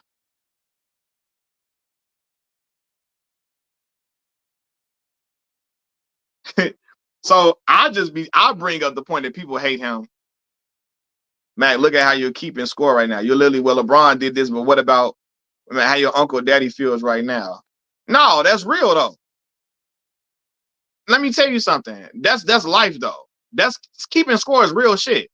Don't hate me for some shit minuscule. And that motherfucker over there, y'all cool with him doing all type of wild shit. That's in life. We all do that, Black Mall. You do that in your lifetime. You be like, if a motherfucker, if your job get on you and say, man, you be thinking in your head, you might not say it out loud, but if your job get on you and say, man, you be loud up in here, you get to looking around like, look at all these other loud motherfuckers at the job. Look at all these other loud motherfuckers. You would say that to yourself. You would keep score. You would say, damn, this motherfucker, you wouldn't say that to the boss probably, but in your mind, you would think, damn, dude over here loud as hell. He loud. He loud. He loud. That's life. Like that to act like that's not a thing that people do, that's crazy. I do that for me and people who know I exist. I don't think LeBron, okay, I don't care if they know I exist or not. Knowing in my mind, people have done way worse than me. And Mars is out here coming at me. I'll be looking like, man, what the hell? And to LeBron's credit, he ain't never said, what about them dudes? What about that? He don't say that. I say that. LeBron ain't never got on here and say, man, look how Kobe was talking about his teammates. Look how Michael Jordan was treating his teammates. He ain't never said that. I, as a LeBron James fan, has pointed that out, not him. So, okay, cool. He ain't said that out of his mouth, man. Look how Kobe was doing. Look, he don't say that, but I say it because when they get mad at him, talking about throwing your teammates under the bus, I be looking like, what? Look at the dudes y'all love and what they do. So that's not him doing it. I'm doing it. So, yeah, that's just human instinct and human nature to say, hey, how y'all finna come at me for that? Or you said, right, this is a you critique, not a LeBron right now. Yeah, and no, I'm for it. That's not a critique. I'm going to point that out. And I think everybody does that. You can't keep it basketball. You and me know why. I can't keep it basketball about what? What can I keep it basketball? Explain what you're talking about, darky patriarchy. Oh, yeah, that's true. And LeBron did go at Charles Barkley. He did. I forgot about that. He did go at Chuck. He did. He did go at Chuck and talked about Chuck. I think he talked about Chuck all the time. What did he say? What did he say? So that is true. That is true. For sure. But no, I think I do that. Talk about everything but what we see on the court. I mean, I talked about stuff on the court, Darky Patriarchy. I talked about court things. I talked about 2004 NBA Finals against the Pistons. I talked about him losing a 3-1 lead to the Phoenix Suns. I talked about him shooting 3 shots in the second half of a closeout game in the 2008 NBA Finals. I talked about in the game that they got blown out on. So that's on the court. What are you talking about? You said I can't keep it to things on the court, and I just named all on the court stuff. Yeah, Bron did say there's a new sheriff in town. I hate that line. He got to come with another line in that. I don't like that there's a new sheriff in town. He did say that too, didn't he? Say that in there? They said they coming at you, fam. It's all good, hip hop fresh forever. I've been debating like this with older men since I was 13 years old in the barbershop. So I'm fine with people coming at me about sports. That don't bother me at all. I've been debating against grown men since I was 13, 14. And the grown men be in the barbershop mad as hell at me, ready to snap on me and call me all type of little motherfucker. They be ready to probably cuss me out. But you know, I don't be caring. Because I'm going to say how I feel regardless. And I'm going to point out stuff that they going to say, but that was different. You know what I'm saying? So it's cool. Yeah, it's all fun to me. Yeah, he did talk about Chuck throwing folks through windows.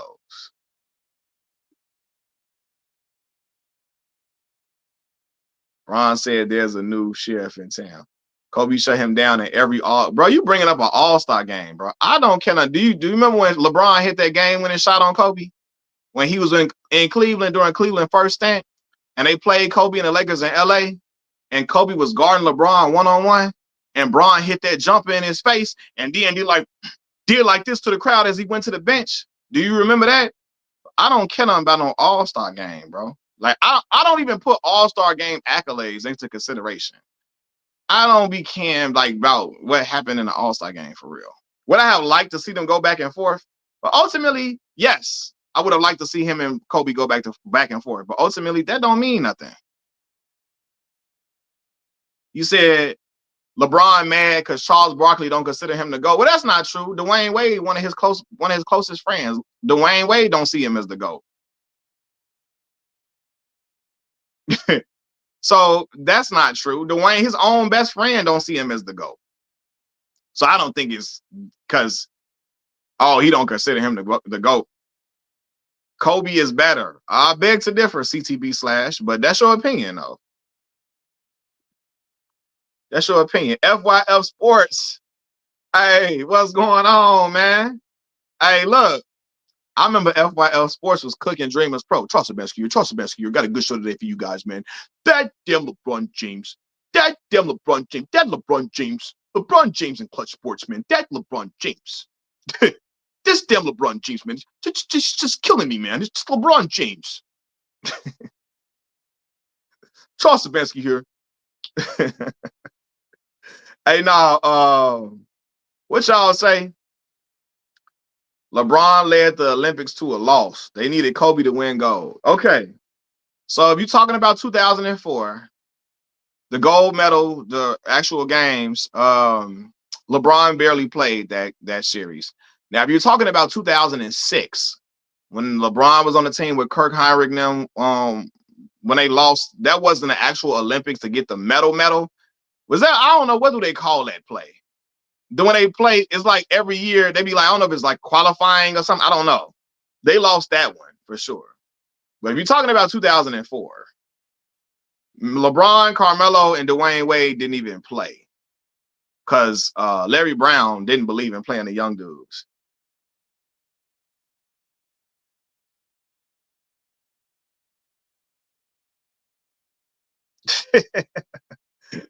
Hey, what y'all say now? 06 FIBA? Okay. Then you got a point.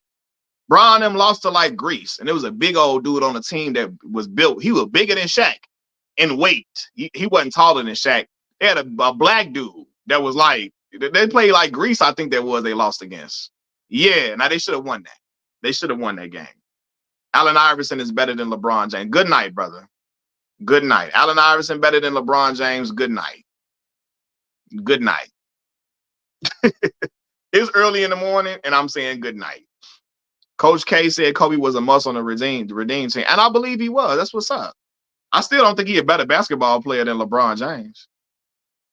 Said give Lamont a link. Oh, that's we're talking about FYF. Let me see.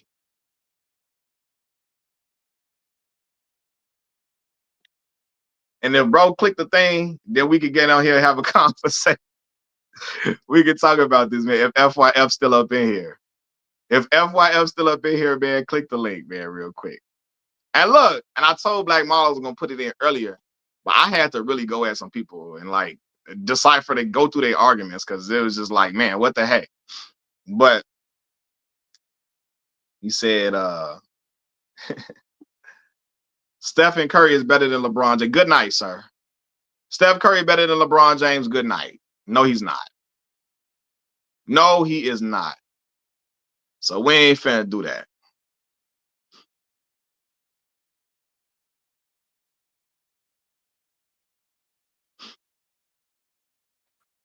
Hey, yo.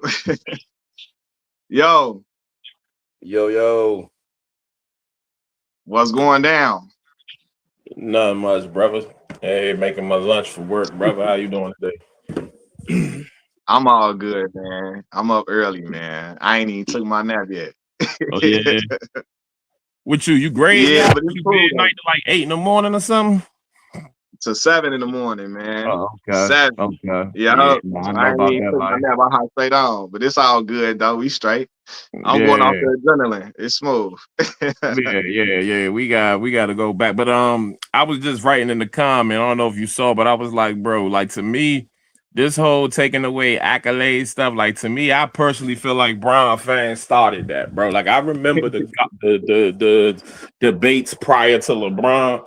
Like if you was an MJ fan or a Kobe fan, it was very simple. All you focused on was what they did in the fight. Like that's what made like Kobe, MJ and Kobe, people held them in high regards for 2 reasons. For one, they won more than they lost. And for 2, they were not only the most aesthetically pleasing to watch players, they mastered the fundamentals. Like Kobe and Mike do not get their credit for that. Like they always had the correct hand in the passing lane. Like they knew they mastered the fundamentals of basketball. To me, they were the first 2 players that were the most fundamentally sound, who were also in the conversation of most athletic, right? That's like the most simplest way I can break this down for y'all, bro. Like they most fundamentally sound. Like you typically, when you're that supremely athletic, you can use that to not master the fundamentals. You see that a lot. Typically, when a player is that so much superior, gifted, athletically, they don't master the fundamentals of the game to the way that you would want to, because they have one second. All right, FYF, it's all good. But go ahead though. Go ahead. My bad. Yeah, so to me, that's what this is about. Like, you know what I mean? Like, and so prior to Bron, that was how these debates went. Like I said, I'll be 40 this year. I'm like, I remember how these joints went. It was like, look, man, Kobe was that guy. He showed up. He lost in the finals twice, but he won 5 times. Okay, and Jordan fans used to argue that. The Kobe fans like, yeah, well, Jordan never lost. You know what I'm saying? My man was 6 for 6. And Kobe fans be like, yeah, but Kobe went there 7 times. You know what I'm saying? But he only lost twice. You know what I mean? So like that's how that went. LeBron comes along, and again, not to poo-poo on him, but he kept losing the fucking finals. So it became he not messing with neither one of them because this nigga don't win. So LeBron fans started this whole argument that I've never heard prior to him. Oh, well, he never lost in the first round. No, LeBron go to the playoffs. And it's like, who the fuck cares about like, bro, who cares about that? Like, I've never in my life cared about what you like that became a thing. Then it became, oh, we'll remove the rings. Now that's Nick Wright. For Nick Wright is the biggest, loudest LeBron groupie there is. This man is on TV 5 days a week for 2 hours a day for the past 6 years, okay, or something like that. Since 2019, 2020, he's had a large platform to get on TV every day and say dumb shit like, "Oh, take away the rings from LeBron." From Mike. How is he not? You know what I mean? And in my opinion, he has single-handedly pushed this narrative to where now people are doing that. They taking away accolades from people saying, "Oh, well, I know he got that, but LeBron this, that, and the third." You know what I'm saying? And I'm like, bro, that's whack. The fact that you have to do that proves to me that even this man don't belong in these conversations, because now we got to flip narrative. Hold on, he don't belong in what conversation? and the GOAT conversation. Like this, he don't, but like the fact that you got to do that, Mac, the fact that I got to create a narrative that wasn't there prior to you in order to put you in it is just proof that we know you don't belong in it. Like the fact that I got to do that, Mac, the fact that I got to say, "Oh, take away this from this dude." Now we get to talk about that. That's crazy. Who belong in the GOAT conversation though? Who belongs to you? LeBron. We're talking about LeBron right now. LeBron is in the GOAT conversation. Who belongs in there though? You saying he don't belong in there? Who belong in the GOAT conversation? I'm gonna be honest. I keep it real simple, Mac. To me, it's Michael Jeffrey Jordan, and that's it. Like everybody, like we can sit up here and talk about. You say that? All right, cool. Oh, listen, hold up. Let me get this on. Like we can talk about Kareem. However, none of these niggas did what Mike did. Mike played 13 years. All right, if y'all want to count them Wizard years, cool. 15. Mike played 13 years, bro. And in them one second. This brother Darky Patriot, you say LeBron never made all defensive first. That's a lie. He made it 5 times, Darky Patriot. That's what I'm saying. People like that, man. In his prime, he ran them off. We gotta know them type of niggas, Mac. Like they just be trolling, but Mac, we gotta look at LeBron in a GOAT conversation, in my opinion. You have Michael Jeffrey Jordan, right? He sits in a kind of class by himself. It's just like when we talk about the greatest quarterback ever. There's Tom Brady, who sits up here. Y'all can argue second and everything or like that. The argument is who's 2 through the rest of them. When it comes, you know what I'm saying? That's the argument. The argument ain't who to go. We know who that is. That is Thomas Patrick Brady Jr., okay? We arguing 2 through the rest of the list, okay? That's how I feel with this basketball talk. Like, and again, it's not even to be disrespectful. I'm just one thing I like, Mac. Math has always been my favorite subject, Mac, because math eliminates the BS, right? And if you look at these numbers, right, and you look at how much this man did, it took this man hundreds less games than LeBron to do way more stuff. Not even just LeBron, though. Kareem, all of them. Everybody who played in the National Basketball Association, it took them way more time to accomplish way less.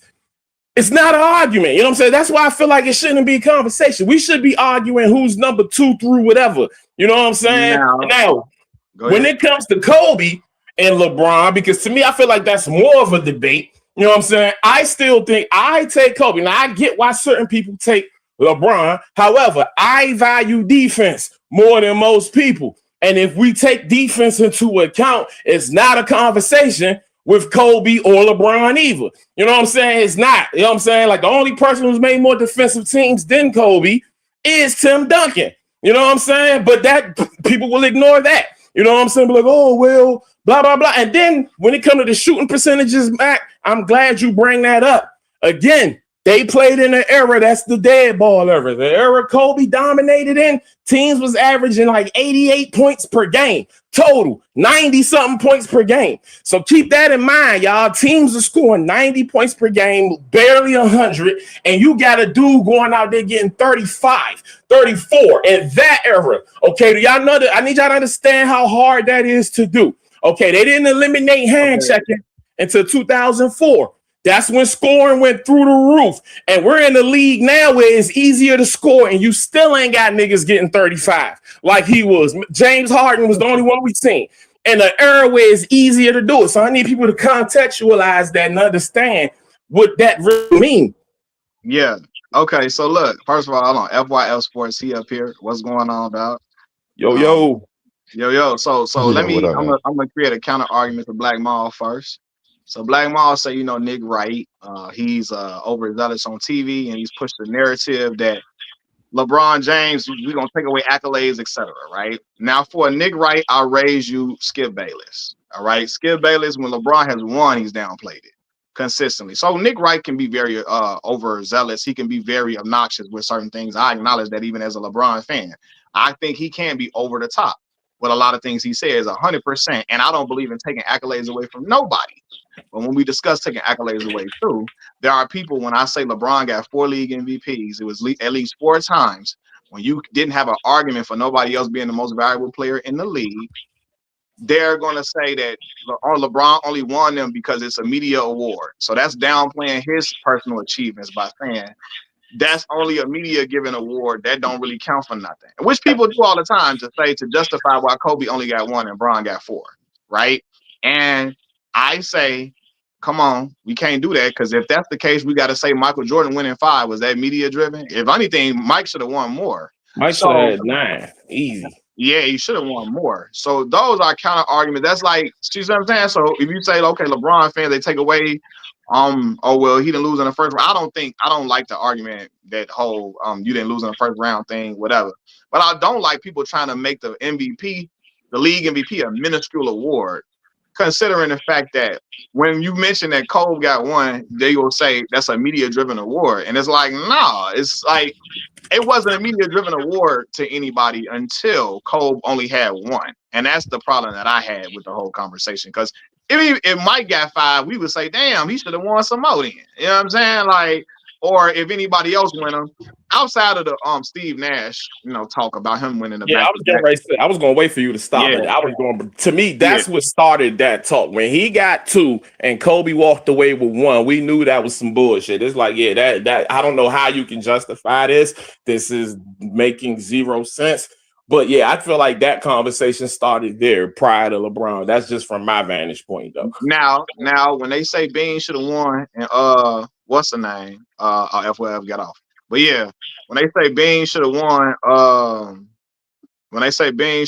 and what was that? Oh, what was that? That joint that Steve Nash got. That one, that one. One of them, I can't remember what year, but it's one of the joints Steve Nash got. That was when that conversation started. Like, it was like, yo, no way. I mean, no disrespect to Steve Nash. The team was really good, but he averaged 14 points and like 12 assists. It was like 15 and 11. Yeah, it was 11. Like, yeah, now, now 15 and 12. But I will say this: that year when y'all say Bean should have won, I believe the Lakers were like the 7th seed at that time. Yeah, for sure. And I don't think I've ever seen a person be a 7th seed and win a league MVP trophy. No, facts. But again, context matter. A guy who you love to poo-poo on was a starter on that team. You know what I'm saying? Along with Sasha Vujacic. Right. Who was the other dude who said Kobe said he not gonna talk to him until Smush Parker? Like, these was the guys on that roster. But with that being said, we've never seen a 7th seed win a league. Until Westbrook did it. I think. No, Russ was like a 5th seed, I think, that year. He definitely won. He was a 6th or 7th, Mac. He definitely did it. He wasn't that high. He was a 6th or 7th seed at highest. He was not no 5th seed when he got MVP. He was 7th seed when they won it. How long? Bro, because they played. Who did they play in the playoffs that year? And they lost. They played the number 2 seed, I think, in the playoffs that year. Hold on, because what year was that he won? It was the year KD first year in Warriors. It was KD's first year. It was a 6th seed. It was a 6th seed. They didn't have nobody on that team. 6th seed. They didn't have nobody. Got you. Okay. Yeah, and I think that was because Russ had did something.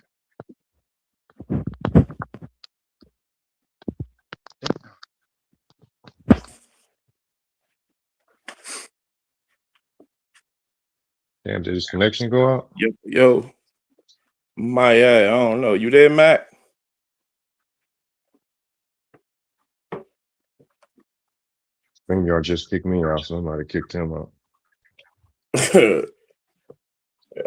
Probably. Or he might have got a phone call or something. He might have got a phone call. What's up with you though, brother? No, but you said so who's your top 3 again?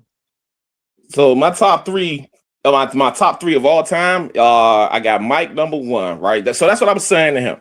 My list is simple. I got Mike in a room by his own, brother. I feel like it's Mike, sitting up here and we arguing everybody else, bro. Like, however you want to put them in there. So you don't got a 2 and 3. I mean, it changes. Like today, okay. So right now, I'll say I got Kareem. I'll say I got. Oh man, see, my list is different, bro. Because again, right, I like a guy who you probably got as the best point guard. I don't. I actually got Zeke higher than Magic, and the reason that is based off of I felt like Zeke competition was harder based off of what he had. Like when that top 50 list got made, he was the only person on that list that was a Piston. Meanwhile, the Bulls had Scotty and Mike. The Lakers, the Lakers had Worthy, motherfucking Magic, Kareem, all of which who played together. What's his name? And the Celtics had Bird. What's the other dude name? Robert Purse. Like everybody had multiple players who they played with on their team except him. And Zeke was beating all these niggas in they prime. You know what I'm saying? Like, so to me, based off that alone, I got Zeke high. But I mean, I'm not gonna argue too much with people who don't. That's just how I look at this. Far as Bron, bro, Bron to me is the greatest small forward of all time. I will give him that. I think he's the greatest small forward to ever play. He's better than Bird. Where that ranks him all time, definitely in my top 5, probably. Like he's in my top 5 for sure. You know what I'm saying? But is he 2, 3, 4, 5? That I can't. I gotta really sit down. You know what I'm saying? But he's in the top 5. I can't. You know what I'm saying? Tell you exactly what number, but top 5 for sure. And that's just based off the act. I mean, he's played long enough. With me, LeBron's the most consistent player ever. To me, that's the greatest argument. Anybody who got LeBron number 1, that's your argument. He's the most he's the definition of consistency. He had a 13-year run where it was 27, 7, and 7. You know what I'm saying? Like we will probably never see that again. You know what I'm saying? So that's your argument to me. But I don't think that equates best though. Just because you was the most consistent and had the longest stretch of consistency we've ever seen, in my opinion, that don't equate to the best. So when I hear people argue for Bron, and I've been doing these debates since like 2020, I ain't really heard people try to take away from other players' careers. What I be hearing is, and the biggest argument that LeBron fans be saying is, it's the entire career, right? It's not these windows. It's not these windows where you say, because Jordan's strongest years are the 6-0 years. Sometimes, I mean, and the Jordan fans lean on the winning a lot. And when you get outside of them 6-0 years, that winning don't look so great. And it get real ugly in the playoffs. Now there's context to that. Just, because obviously, when we see a great player losing, it's not because they're not playing great. A lot of times it's because the other team just got more talent. But I think LeBron fans say count the whole career. Don't try to say 6-0. And don't try, because in reality, he ain't perfect in the playoffs, right? No, he did lose to the Pistons 3 years in a row, right? And I think it's safe to say that even if he didn't get to the finals those 3 years versus the Pistons, I don't think he beat the Lakers and some of them teams that got to the finals in the West. So I think irregardless, no matter if he loses to the Celtics, the Bucks, the Pistons, I think if he get any of them teams that he had in the 80s to the finals, today he's still losing the finals because the Lakers and some of the teams in the West was just better. So again, I just think their biggest argument is count the whole career. It's their body of work. And I guess, and I think their biggest hangup is, if you use the 6-0 for Jordan, then how do you value Bill Russell's 11 championships? Right. So the Bill Russell thing, and it gets weird. So the Bill Russell thing, even with Bill Russell, we can argue he wasn't even the best player at that time. You know what I'm saying? Like, again, shout out to Bill, but there was a guy by the Big Dipper who was dominating him across the board statistically. Now, he wasn't winning like Bill, but to sit up here and try to act like Bill was doing what Wilt was doing at that time is just crazy. You get what I'm saying? Like, and again, so I feel like the reason Jordan people put Jordan even over Bill is because not only was Mike winning, Mike was by far the best player. Like Mike would be leading the league in scoring, and there is nobody within 4 or 5 points per game close to him. That's what I'm like. That's why Mike is that dude. It wasn't that he was just winning. I'm winning at a level nobody else is winning at. I'm doing this shit like you've never seen. Like there's nobody in my stratosphere who wins like me. You get what I'm saying? So that's what it was. Like it ain't just the 6-0. It's I'm the only person who has multiple scoring up until Shea Gilgeous winning the championship last year. That was the first person we've seen win a championship while being a scoring champion since Shaq. Let me ask you a question. So and Mike did that shit 4 times. By the way, you know what I'm saying? Like no, I'm saying so. Like, if it's about how it looks, right? If it's about the optics, I ain't never seen nobody do like Bill and drop 40 and 20 in the NBA Finals, right? Like Bill's stat lines sometimes in the NBA Finals look like video game numbers. So if it's about how it looked, right? The players in the 60s and 70s was running up NBA Jam numbers. I mean, they walking out of games with 39 rebounds and like and 29 points. I'm talking about, and if they actually counted blocks and steals, they said Wilt and Bill Russell would lead the NBA in quadruple doubles. For sure. So I'm saying if it's about how it looks, right? You can't count out Bill Russell and Wilt because the thing is it get nasty because they stat lines don't even look real. They don't even look real. Especially Wilt, but that's why Wilt, if you notice though, Wilt still gets brought up though, brother. Like you're right. What you're saying is correct. And this is why in 2026, I've never seen a Wilt Chamberlain game. You've never seen it. We know what I'm saying? We too young. I don't know how old you are. I'm sorry. They on YouTube. I don't know. You might be old, but like again, I don't know. I'm not old enough. I've never, but however, when we look at those record books, his numbers are so dominant, you have to speak on him. If it wasn't for the 11 rings, bro, let's be real, bro. Go look at, and I'm not trying to be mean, I'm just go look at Bill Russell's averages, bro. The only reason we mention this nigga is because of them rings, bro. Like if you take away them 11 rings, we don't speak on him. Hey, Machiavelli. Hey, Mac. We all hoop. Have you ever, like imagine if we go back to high school, right? How we always checking the stats, seeing who averaging what. And you go down the stat lines and you see a dude averaging 25 and 30 rebounds.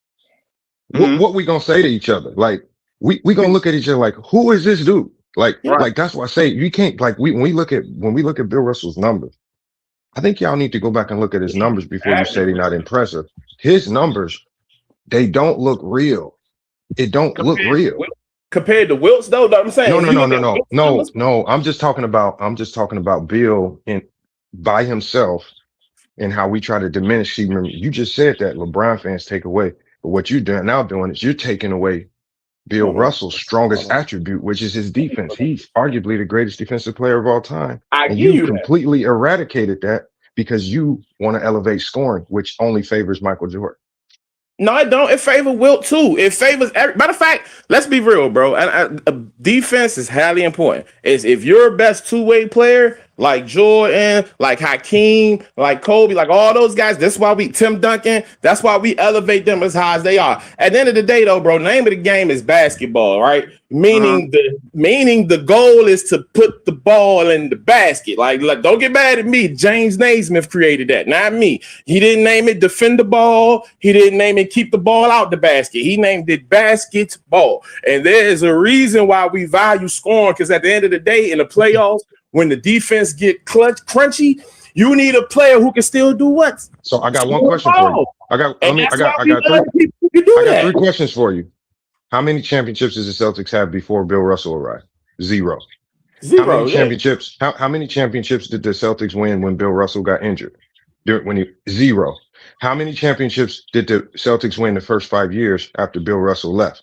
Zero. What we see is that no matter what you think about scoring, the championships started with Bill Russell. You couldn't win without Bill Russell, and then they ended with Russell when he left. So what you can glorify scoring to the moon, but it was something that he was doing so great defensively. And let's not take away from his scoring, because even Wilt said he can go out and get 30 whenever he wanted. He just deferred to others because that's just how you win. And so at the end of the day, like, are we taking away from him because we want to glorify scoring that much? Because when we look at his impact, there is no player in NBA history with that type of on-off impact. He came in winning championships. When he was hurt, they couldn't win a championship. And when he left, it took some Right. 5 years before they won another championship. That tells For you right there, sure. it was all him. It was all him. It was all him. For sure.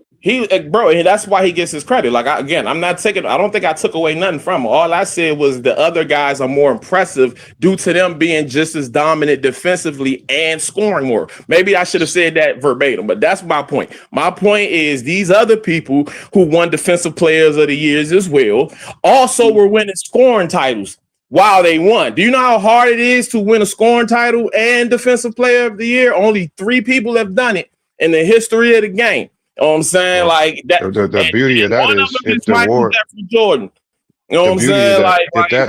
if that award actually existed when Bill Russell played, he might have like but he wouldn't have won those scoring titles though. Like that's my point. You're right. He'd probably had the most defensive player years ever. You're absolutely correct. But would he have won scoring titles? No, that 15 points per game that he averages for his career says that he would not have. But that's you. Hold on, you sir. Just elevate one category. You elevate one category as if it means the most. He also played in an era. Let's just address the elephant in the room. He also played in an era where wasn't no niggas in the league, bro. Like it was him and Wilt. And that's you. You know That's you taking away. Let's just be real. Let's be real. He started this conversation saying that LeBron fans take away. And when he talk about Bill Russell, all he's doing is taking away. Now I would have to agree with that point because when you said if you take away the championships, what as it pertains to Bill Russell, right? That's something you. That's why we speak about him. That's why we. No, he asked me why he's in the conversation. I said the championships is why we speak about Bill. Those 11 championships is why he's in the conversation. But I didn't say take him away. That's why he's in the conversation. That's the only reason the nigga is in the. Let me be more blunt. The 11 championships that Bill Russell has is the only reason we mention him with Mike, Kareem, and everybody else in that conversation. You know what I'm saying?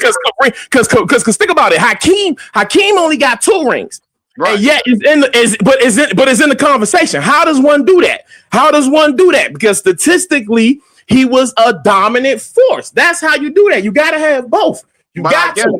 I guess the point would be like because Bill played with some other Hall of Famers, right? A whole bunch of them. Bob Cousy, and his name is mentioned before those individuals, even the ones that did the scoring. Like I guess they were the leading force. So I guess his point would be like. Bill, while he played with other Hall of Famers, they name not mentioned before Bill. Bill's the first name mentioned on them teams. So to say that his impact was phenomenal on them squads, you know what I mean? So yeah. So the rings, you say, we talk about the rings, but we can't. Right. Like now, granted, Mike was scoring at a supreme clip. Like that's never going to be disputed. That's never going to be like that's never going to be downplayed at all. But while playing lockdown defense too, Mac. Not for sure. But what I'm saying is that now my uncle them be trying to say. I'm gonna say what my uncle them tell you in a minute. Hold on. But at the same time, you say, well, Nick Rice says let's take away the rings, right? Now, if you say take away Bill rings, I mean that's a part of his dominance. You know what I mean? So and maybe. So I think I'm not saying that though. That's what I'm saying, Mac. I'm not saying take him away from him though. Like, no, he earned them. I would I said that's why he's in the conversation. You know what I'm saying? Like that again. I'm not saying that take him away. You can't take away something that happened.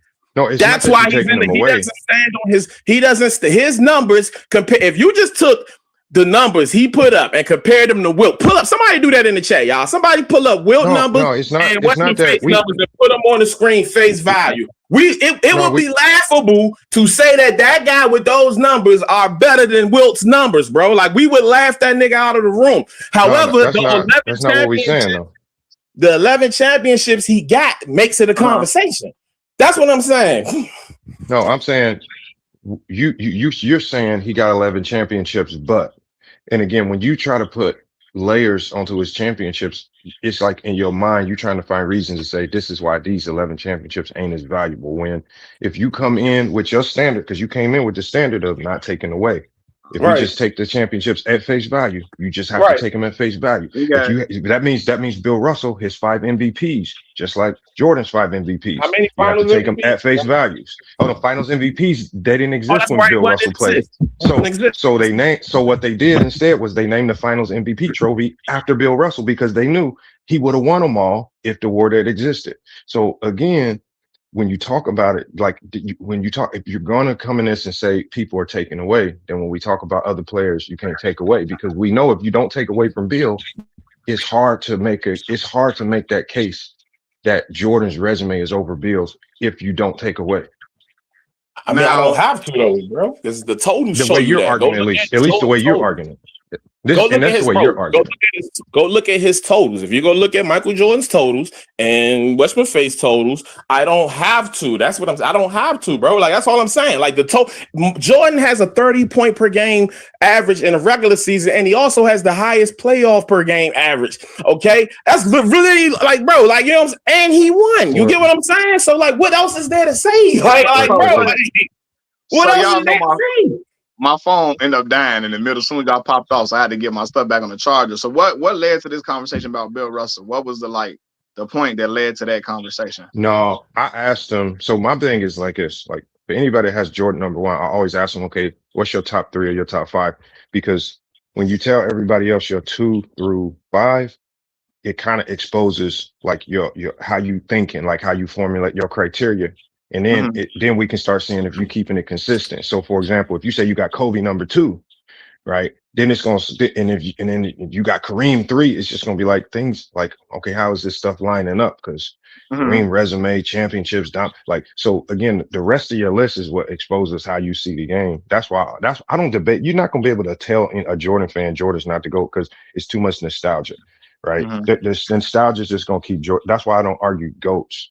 It's just pointless. Like, you got Jordan as the GOAT, it's not changing. You might, but I do like seeing how people see the game. And you know, I never heard this thing where LeBron fans take away, because LeBron fans' entire argument is about counting the entire career. That their biggest argument is counting the full career and not just counting small segments of a career like Jordan fans with the 6-0. Right? They'll diminish Kareem because they'll say at the end of his career he wasn't the same. So they'll take away from Kareem because of the end. Oh, he had to be a sidekick to Magic at the end. So they're taking away. But then that same argument they use to hurt Kobe. Kobe was a sidekick behind Shaq, right? So his, the first 3 championships don't count as much. The last 2 count more. So they now all they're doing now is their entire argument hinges on taking away from others to keep this argument going for Jordan. Okay, so hold on. I see somebody else trying to get up here too. Let me see. And I feel like and again, my point was, I don't feel like you have to do that. All you really have to do is just look at to me, numbers, accolades, who did the most in the time that they were allocated to do it. That's literally, it's that simple to me, bro. And nobody in the history of the NBA did more dominance in less time than that dude in Chicago. And I'm not even a Michael fan, by the way. Like that. No, Bill Russell had 2 4-peats. I mean, he won 11 championships in 13 years. He did, bro. I'm not can't do no more than that. Again, where did he finish? Where did he finish when he retired? Was he the all-time leading scorer and all of that? I don't believe he was, bro. And neither was Mike, but Mike was higher than him. You know what I'm saying? So again, bro, like all of that in totality matters. And he had another guy playing with him in his era by the name of Wilt, who we could say was better than him. Who was that when Mike was playing? But when Kareem finished, he had 6 championships and he was the all-time leading scorer. I feel, and Kareem was considered the GOAT to a lot of people prior to Mike, was he not? No. I'm saying Mike never surpassed that. Bro, Mike didn't finish. He never surpassed that. Was Kareem not considered the GOAT until Mike? No, I'm saying, I know that people put Mike over Kareem. I'm saying, if we going off a resume, Jordan never passed Kareem. Like you might use your nostalgia and fandom is going to say Jordan's over. No, let me finish. All I'm saying is, if you go off strictly resume, Jordan never passed Kareem. Just like you said, he never passed him in scoring. Right? Didn't pass him in championships. They tied there. He didn't pass him in MVPs. Right? So all I'm saying is, so if it's about surpassing, if it's about outdoing the Jordan didn't outdo the former GOAT. The media and the people just made him the GOAT. Wasn't the MVP? Wasn't the Finals MVP around during Kareem's career? It was. And how many of those do we have? I don't know.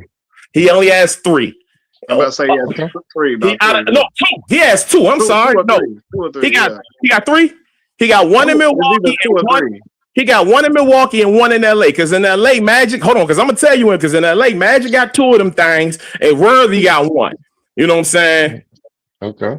So so that right there will answer your question, sir. Mike has Mike can say he was the best player on all of his championships.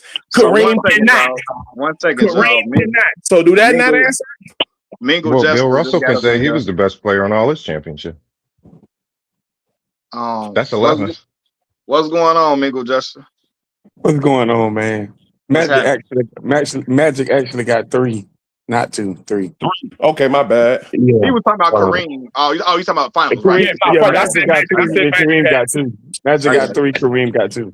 Right. But anyway, I mean, one thing about me, I mean, and Lamont just said that Michael Jordan's career never passed Kareem's career. Well, I mean, that's an argument to be made. It's an argument to be made for Mike over any player. Mike's resume is absolutely insane. I mean, LeBron don't have more finals MVPs, rings, or MVPs than Mike, but y'all still put him over. So what does that matter? I got Mike as the GOAT on my list. I got LeBron. That's not what I said per se. What I was saying was in the context of how he was talking, because he said Bill Russell, what categories does he lead in when he finished his career? And he said, well, Jordan didn't lead in scoring when he finished his career, but he was above Bill. So if it's about leading in categories and being the top categories when your career is over with, if that's how you're evaluating resumes to make your decision, if that's the criteria you're going with, then explain to me how Jordan passed Kareem if it's about being the top statistical categories and also winning a lot of championships. Kareem was the league's leading scorer, and he had 6 championships, and he had 10 finals appearances, right? And he had a lengthy career of longevity and consistency. So I'm saying if you're using that criteria, he didn't pass Kareem based on that. I know that there's arguments for Jordan over Kareem if you don't use that. I'm just sticking to how he was saying it, though. But I go with what you said earlier. The entire career, a player's entire resume. That's what I go off of. I don't select. I don't take stuff out. I don't add stuff. I go by the entire career. Everything you did in your career when you played basketball, it counts, and that's what I go off of. I weigh everything. I don't care what it is. I weigh everything. Who you got in your top 5? Even All-Star Game MVPs, I weigh everything. If it happened in your career, I put it in there. That's fair. I don't really take stock in All-Star Game MVPs, but that's fair though. The game was serious back then, though. Back when Kobe was playing in the All-Star, it ain't like now. Back then, the All-Star Game was very serious. Them guys took that. I remember for sure because I was watching from 2000 on. But that's cool, and that's you count MVP, All-Star Game. That's cool. But what's your top 5 though? But hold on, before I say my top 5, but hold on, Matt. Remember, okay, you say you ain't got that much stock in All-Star Game MVPs, right? Mm-hmm. So why do people have so much stock in All-Star Game appearances then, selections? Because what you do in the regular season is how you get that, right? You got to be. That seems kind of weird, but you can't have the All-Star Game selections without the MVP because somebody got to win it. That's just like Finals MVP. I mean, that's true, right? But to get an All-Star nod though, you got to be like getting busy. You know what I'm saying? So like that's the argument I give. Now I get you though. If you count it, I get that. You know what I mean? But anyway, more serious from 2000. But that's why I value all NBA teams over All Stars. I would. FYF, we are in agreement there. I say that all the time on here. I've said it all the time. I bring up those defensive all team selections, and people try to act like, they just. Even you said it, Mac, before. That was a popular. They was just giving Kobe them defensive team. No, nigga, they don't just hand out. If they do that, then LeBron. If they just hand them out, LeBron will have way more than 5. There's no way in hell you're gonna convince me that they were just handing them out and this nigga only got 5 of them, bro. Why do y'all think everybody work in favor for him? But because I'm just saying, because all the things you be saying, people be doing, bro. Like you talk about something that they just gave Kobe defensive. No, hell they didn't. I said toward the end of his career, he got a lot of that at the end off reputation, right? Which is something that his own coach. Which is something why they ain't do that for Bron though? Huh? But why they didn't do that for Bron though? If that's the case. Because I don't think Bron was good at the end of his defensively at the end of his after his prime. I don't. Yeah, Okay. but I don't think Kobe is either. You saying they giving them to him? Nah, that's what I'm saying. That's my point. You see what I'm saying, bro? That's what I'm saying. It's contradictory is what it is. I'm saying, Mac, what changed was this when the CBA changed. What started to happen was the money tied to these selections changed. And so like when you get these selections, it puts you in a different tax bracket. So this is why we see it being more like political now than anything. This is the first time in NBA history. So every era they get selected different. And in this era, it's about money. Like they're going like 65 game thresholds, all that stuff. Like Pippen made all NBA playing 40 some games. That will never happen again. So changes. Brown been in the league since 2003 though. He been around for long enough before this happened, and he still only got 5. Like I feel you. We got 6. We say only 5. Only 5 is a lot. No, hold on, bro. You're right. It is a lot, but in comparison to the guys we compare him to, and Mike who has 9, and Jordan, and Kobe who has 12. It's just not. It's nowhere near. LeBron got what? He got 6 all defense. He got 6. One second team. I was talking first team. What's the first got 9 of those? Yeah. Mike got 9. I believe Kobe got 12. No, Kobe got 9. He got 12 all overall. 12 all over. Okay, well 9 and 9. I'm sorry, 9 and 9. So which is still significantly more than 5. You know what I'm saying? So that's all I'm saying, bro. Like if and I agree with him, the all NBA teams, I put a lot of stock into those as well. That's why I hype Luka and Ant-Man so much, because both of them are making them joints like a mug in such a little bit of time they've been in the league. Like I totally agree with that. Totally agree. Okay, yeah. So Ron got what? 21 all NBA teams he made? 21. Yeah. Yes, sir. 21. And Kobe next with 15. 15? Okay. Yes, sir. Mm-hmm. So what's third? You say what? What's your 1 through 5? Your top. Top 5. So my number 1 is of course I got MJ number 1. Okay. And number 2 I got Kareem, because Kareem career is just, I don't understand how people don't even talk about Kareem more than what they do. Kareem is crazy. If he was still Lou Alcindor, trust me, brother. They're hyping, but that's you ask me. Because if you ask me, Kareem is the ultimate basketball player. Dude was good in high school, college, and the NBA. For sure. He's the ultimate basketball player. I always say if you got Kareem number 2 above LeBron James, I have no problem with that. I got Kareem at number 2. Yeah. Go ahead. But then I got Magic at number 3. Magic? But the reason why I have Magic at number 3 is because he came in as a rookie winning championships. He did. You ain't too many people doing that. You coming in as a rookie, your best player on the team get hurt, and you take the game in your hands and do that as a rookie. Ain't nobody doing that. I mean, I'm just saying, ain't nobody did it yet but him. Who else did it? Name one. Wes Unseld did it for us. I bet he didn't have the stats and stuff that he didn't. I'm not saying that, but I'm just saying he was him and Wes Unseld are the only 2 rookies to ever win a championship and be finals MVP. And the only reason I know that is because I'm from DC, brother. So what's up? Number four, I got Kobe Bryant. I'm gonna tell you why. The reason why I got Kobe Bryant at my number 4 is because the steps of his career, the things people knock Kobe for, coming off the bench, playing behind Shaq, the things people knock Kobe for, I elevate him for. Name another player that came off the bench, played behind the player, elevated himself enough to win a championship on his own. Name another player that did that and pushed his career to that level to start winning championships on his own. As y'all say, a sidekick. He wasn't a sidekick, though. That's the most overblown narrative ever. But go ahead and finish your list. He was the second best player on them teams, though. He definitely wasn't no sidekick. That man averaged 26, 5, and 4 during 99 through 04. I want somebody to fact check me on during that repeat, though, Mal. That man averaged 26, 5, and 4, bro. Like, how the fuck is he a side? Like, come on, man. Like, I say he was the second best player on the Lakers team. Really be pooping on that man. 2002, during that three-peat, he was the second best player. Now, And he 03, should have been the MVP of the finals when they beat the Nets. Go look what he averaged in that finals, man. Like again, they beat man. I'm done. I'm done. Okay. I think Shaquille O'Neal. I think he surpassed Shaquille. Go ahead.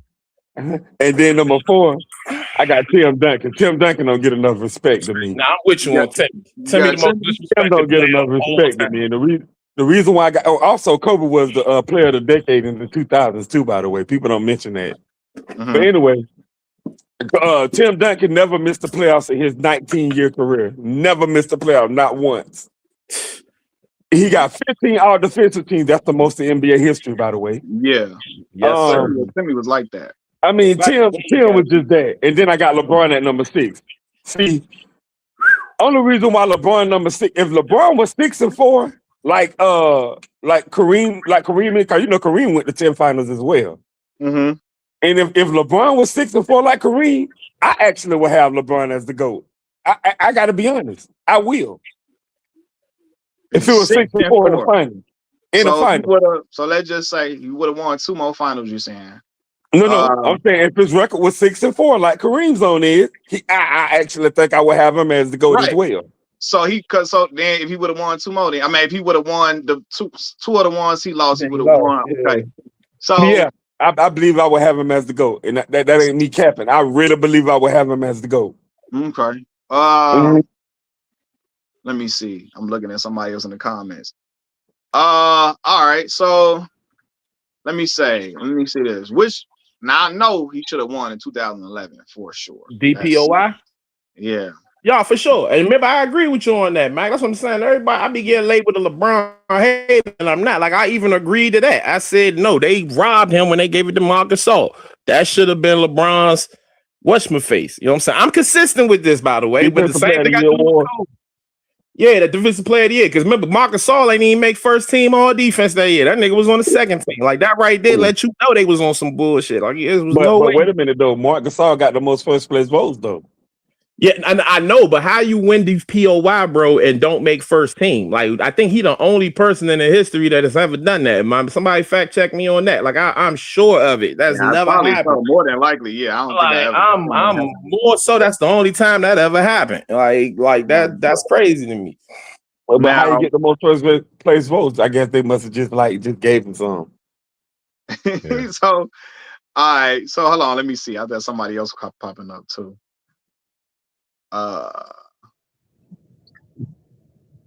Bo 45, what's going on, man? Yo, what's happening? Y'all hear me? Yeah, I hear you. Yeah. Yeah. What's going on? What's going on, Lamar? What's going on, Mingle? Here's my thing, man. Here's my thing, right? Mm-hmm. When we doing all this GOAT conversations, greatest players of all time, man, it's like, you know, it's subjective. At the same time, you gotta, like, I agree with you. I agree with FYF and Lamar. You gotta count everything. You count everything. You gotta, but at the same time, you gotta separate the individual achievement from the team accomplishment. You know what I mean? Some people aren't fortunate enough to win championships at a certain time. You gotta have circumstances. Certain things happen going around. Now, LeBron 2011, I agree. He should have won that. End of the day, he came up short. He didn't play well, you know what I mean? At the end of the day, that's on him. But I don't understand how anybody can have this man outside the top 5 at this point, you know? So basically what Legal Justice said, right? He said if he was 6 and 4, right? You're reversing a team accomplishment instead of, everything else, not applying everything else, accolades, stats, MVPs, championships. See, I count it all, you know what I mean? Championships ain't the end all be all, you know what I mean? At the end of the day, no. It's a big part of it. It's a big part of it. Well, it's not a big, it's a big part of it, but it's not the end all be all, you know what I mean? The championship rings, if that's the case, then Bill Russell should be top 5 in your GOAT. But what I'm saying is that you count everything. Championships, stats, MVPs, peak, prime, accolades, all that shit, right? So I'm just saying, like, people penalize LeBron for being 4 and 6 in the finals, but yet forgot to mention that Wilt Chamberlain could easily be top 3 all time, but he had to run into the Boston Celtics. And he had his shortcomings in the playoffs. You know what I mean? I'm not saying that, but at the same time, like, this whole 4 and 6 thing is like a thing created to diminish LeBron, man, to diminish certain shit. Created? You know what I mean? Did you just say So it's like, created? at the end of the day, what do you mean created? Yeah, it was created. It was Is he or created. is he not 4 and 6 in the NBA Finals? What You is said that? created. Is he or is you act like somebody just made that up? Is he or is he not 4 and 6 in the No. NBA Skip Finals? Bayless. Skip Bayless. Yeah, that might be Mingo, true. did you catch But what did you catch what Blue Bowl said? I heard exactly what you said. Created. No, You I'm said saying they created this thing that LeBron is for. Is he or is he not 4 and 6 in the NBA Finals? He's 4 and 6, but I'm counting everything else. I'm counting everything else, man. I'm not counting that's just the championship. No, I'm saying right You know? before that, You Blue Bowl made a good admitted point. yourself that he's in the conversation, but I even say it. You said if it was 6 and 4 in the finals, he would be the GOAT. That's automatically saying that he's in the conversation anyway. No. So it's That's like, no. That ain't automatically saying that. That's saying no. that. You're penalizing this dude, right? You're penalizing this dude, right? For circumstances beyond his control. 2011, I agree with. Yeah. As a matter of fact, I penalized LeBron for 2010, believe it or not. I penalized LeBron for 2010 because I felt like they should have beaten the Boston Celtics. You know, they were at the end of their prime, the end of their rope, and at the very least, he should have got to the conference finals that year. But you take a totality of career, I'm talking everything. I'm not just talking championships. Mac, I'm gonna leave y'all with one point because I got to get out of here, right? Okay. You see how you set that up, right? And salute to Mingo because I've been rocking with Mingo for like 5 years. But you asked him what's your top 5, right? Mm-hmm. And then further along in the conversation, he said winning is everything. Okay. No, I didn't. Winning ain't everything. Winning ain't the only thing. It matters, but it ain't the only thing. But you said it's one. You said it's one of the most important. Like it's you gotta have it, right? Yeah, it's one of them. It's one of them. It's definitely important. And then I want you to think about this, Matt. Mm-hmm. As great as Bill Russell's career was, even if you remove the winning, we added in 11 championships, and he still don't got him in the top 5. That's what I say. Right. That's what I don't understand that. Like that's why I say you can't argue with people about their rankings because they just gonna put their favorite players. He just threw Kobe in where Bill should have been, realistically. Right. But it just don't make no sense. It don't make sense. Right. And that's what I'm saying. That's another thing. One thing that I'm saying. It don't make it's no a lot sense. of, like y'all said earlier, it's a lot of awards that didn't exist when Bill Russell was around. So he don't have a complete resume like a lot of other guys do. That's my point. What I was making with the Bill Russell thing. You and Lamont, you mentioned it like 6 or 7 times earlier. Well, that didn't exist. This didn't exist. That didn't exist.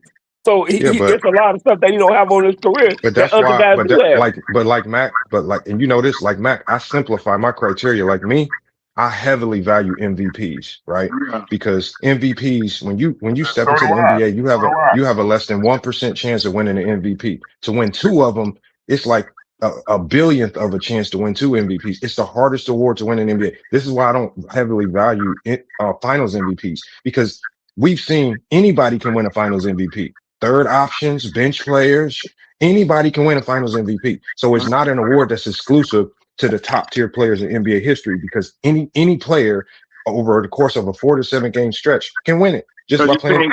Maxwell won with Boston. Yeah. Well, so what I'm saying is, when we saw Joe Dumars, all I'm saying is, when you simplify your criteria, and when you stick to the elements that are only that we only find in the greatest of the greats, right? Like multiple MVPs. Are you on top of any of the greatest statistical categories, right? Are you looked at as the greatest at anything in NBA history? Like, those are the things that start to separate you from the rest, right? And if you're missing a lot of those, like if you're missing the MVPs, if you're missing, are you the greatest at anything? If you're missing being atop any major statistical categories, it's hard for me to just keep saying, "Damn, you one of them." But when you start throwing in the deep, like, because the problem is, once you start doing all these defensive and all that extra stuff, you're gonna start entering players into the conversation that don't really fit. So Wait, what? are we really ready to put KG in that in there? Like, are we really ready to put Hakeem in them top 5 conversation? Like, I don't know if we're really ready to do that. No. See, you nitpicking. It's not one specific thing. That's why it's the whole entire resume. Not only the defensive team, you got to add everything. But wait a minute though. Look at let's look at Bill Russell's whole resume. 5 MVPs. But wait a minute. 11 Let's go back to what you just said. No. See, they didn't have Go over defensive Bill player of the Russell's year entire award back resume. then. They didn't have defensive player, and he don't have one. No, he has A 5 guy MVPs. that have one would be over him because he don't have one. Hold on, Mac. What's better, 5 MVPs or Kobe's 1 MVP? 5. Thank you. That's all I need. But wait a minute. Hold on. No, forget that. 11 championships or Kobe's 5? But if it's about MVPs, why you don't have Kareem as the GOAT, Lamar? Hold on. He got Bill Russell's looked at as the greatest defensive player in NBA history. Kobe's not the you keep greatest on in bringing NBA. up MVPs, and you say you heavily favor MVPs. So why is Kareem not the GOAT for you? No. All I'm saying, but you know my criteria. No. You always talking about being consistent. Hold on. Mingo, you're making it seem like Mingo. You know my criteria. Mingo, you know my criteria. Don't pretend as if you haven't seen it. You literally just said you heavily favor MVPs. So, you literally said that. Matt, hold on. When I say this, I have 4 things that I weigh equally. If you check off 4 boxes, say that. You literally just said you heavily favor MVPs. So, you ain't said nothing about having nothing Mingo, equally. just because I say I heavily weigh it doesn't mean it's the only thing. So what I'm saying for you is, based on what you said, you heavily weigh. Don't matter then. Hold on, no, listen. You're just using that for your argument. Hold on, Bill. Hold on. What I'm saying is, think about everything that you said about Kobe, and now I want you to look at Bill Russell. Bill Russell. I don't care about that. Hold on, just hear me out. Bill Russell is looked at as arguably the greatest defensive player of all time. I'm not moving Kobe out my top 5. I just want you to hear me out. I'm not asking you to change nothing. I'm not asking you to change nothing. We're just having a conversation. I'm not about that. When you talking and I'm talking is messy. So just let me finish what I'm saying. All I'm saying is, Bill Russell, 5 league MVPs. Bill Russell, 11 championships. Bill Russell finished his career as looked at as the greatest defensive player in NBA history. To me, those 3 elements alone, we can just stop there. We don't even have to look at the rebounding and none of that. We stop there. I don't think Kobe has anything in his career that stacks up to that. Okay, so you finished? Is you finished? No, I gotta go there. But hey, we got a game. Hey, Mac, I'll check in with you later. Back to my original point. Man, I appreciate it. I'm gonna say something after this. Let me check this out. Let me break this down real quick. You know what I mean? So the thing is, though, people always emphasize championships as the only thing and the main thing. I mean, it's the important thing, but it's not the main thing. See, like I said, once again, totality of career. I take everything into consideration. You know, so it's like that's how I have my top 5. That's how I line my players up. Because for me, it's like just because you got the championships doesn't make you a better player in some kind of aspect. So for me, it's like the championship thing and the whole finals record. Nobody was using that up until 2010. Think about that shit. Nobody cared about finals records. Yeah, people said they wanted to win a championship, but nobody was making a big deal about the finals records and none of that shit. Well, that's cap. What do you mean that's cap? What do you mean that's cap? That's cap, boy. Ain't no cap. Yeah, that's cap, my boy. Get out of here with that. Name me another sport. Name me any sport where a guy get elevated for not winning. Name me any other sport. Every sport that you talk about, they resume and everything that they do. The reason why Tom Brady is the GOAT in NFL is because of what? He got 7 Super Bowls. 7. No. He got 7 Super Bowls. That's why most people say he's the GOAT.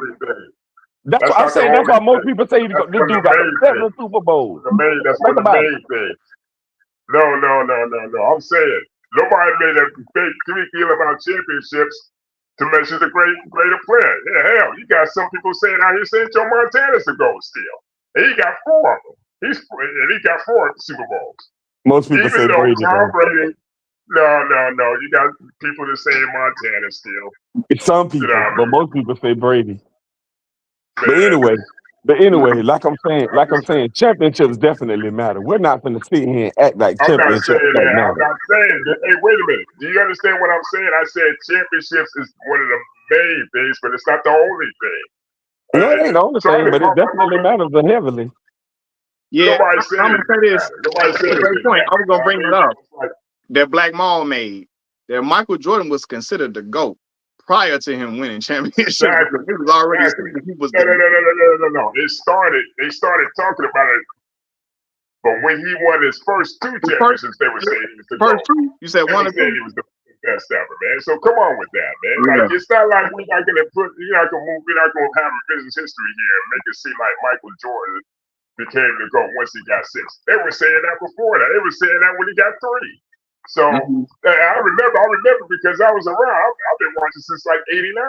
So what are you talking about, man? Like, but the difference is not only winning championships. That's all well and good. But this dude lost more than he won, though. That's the thing.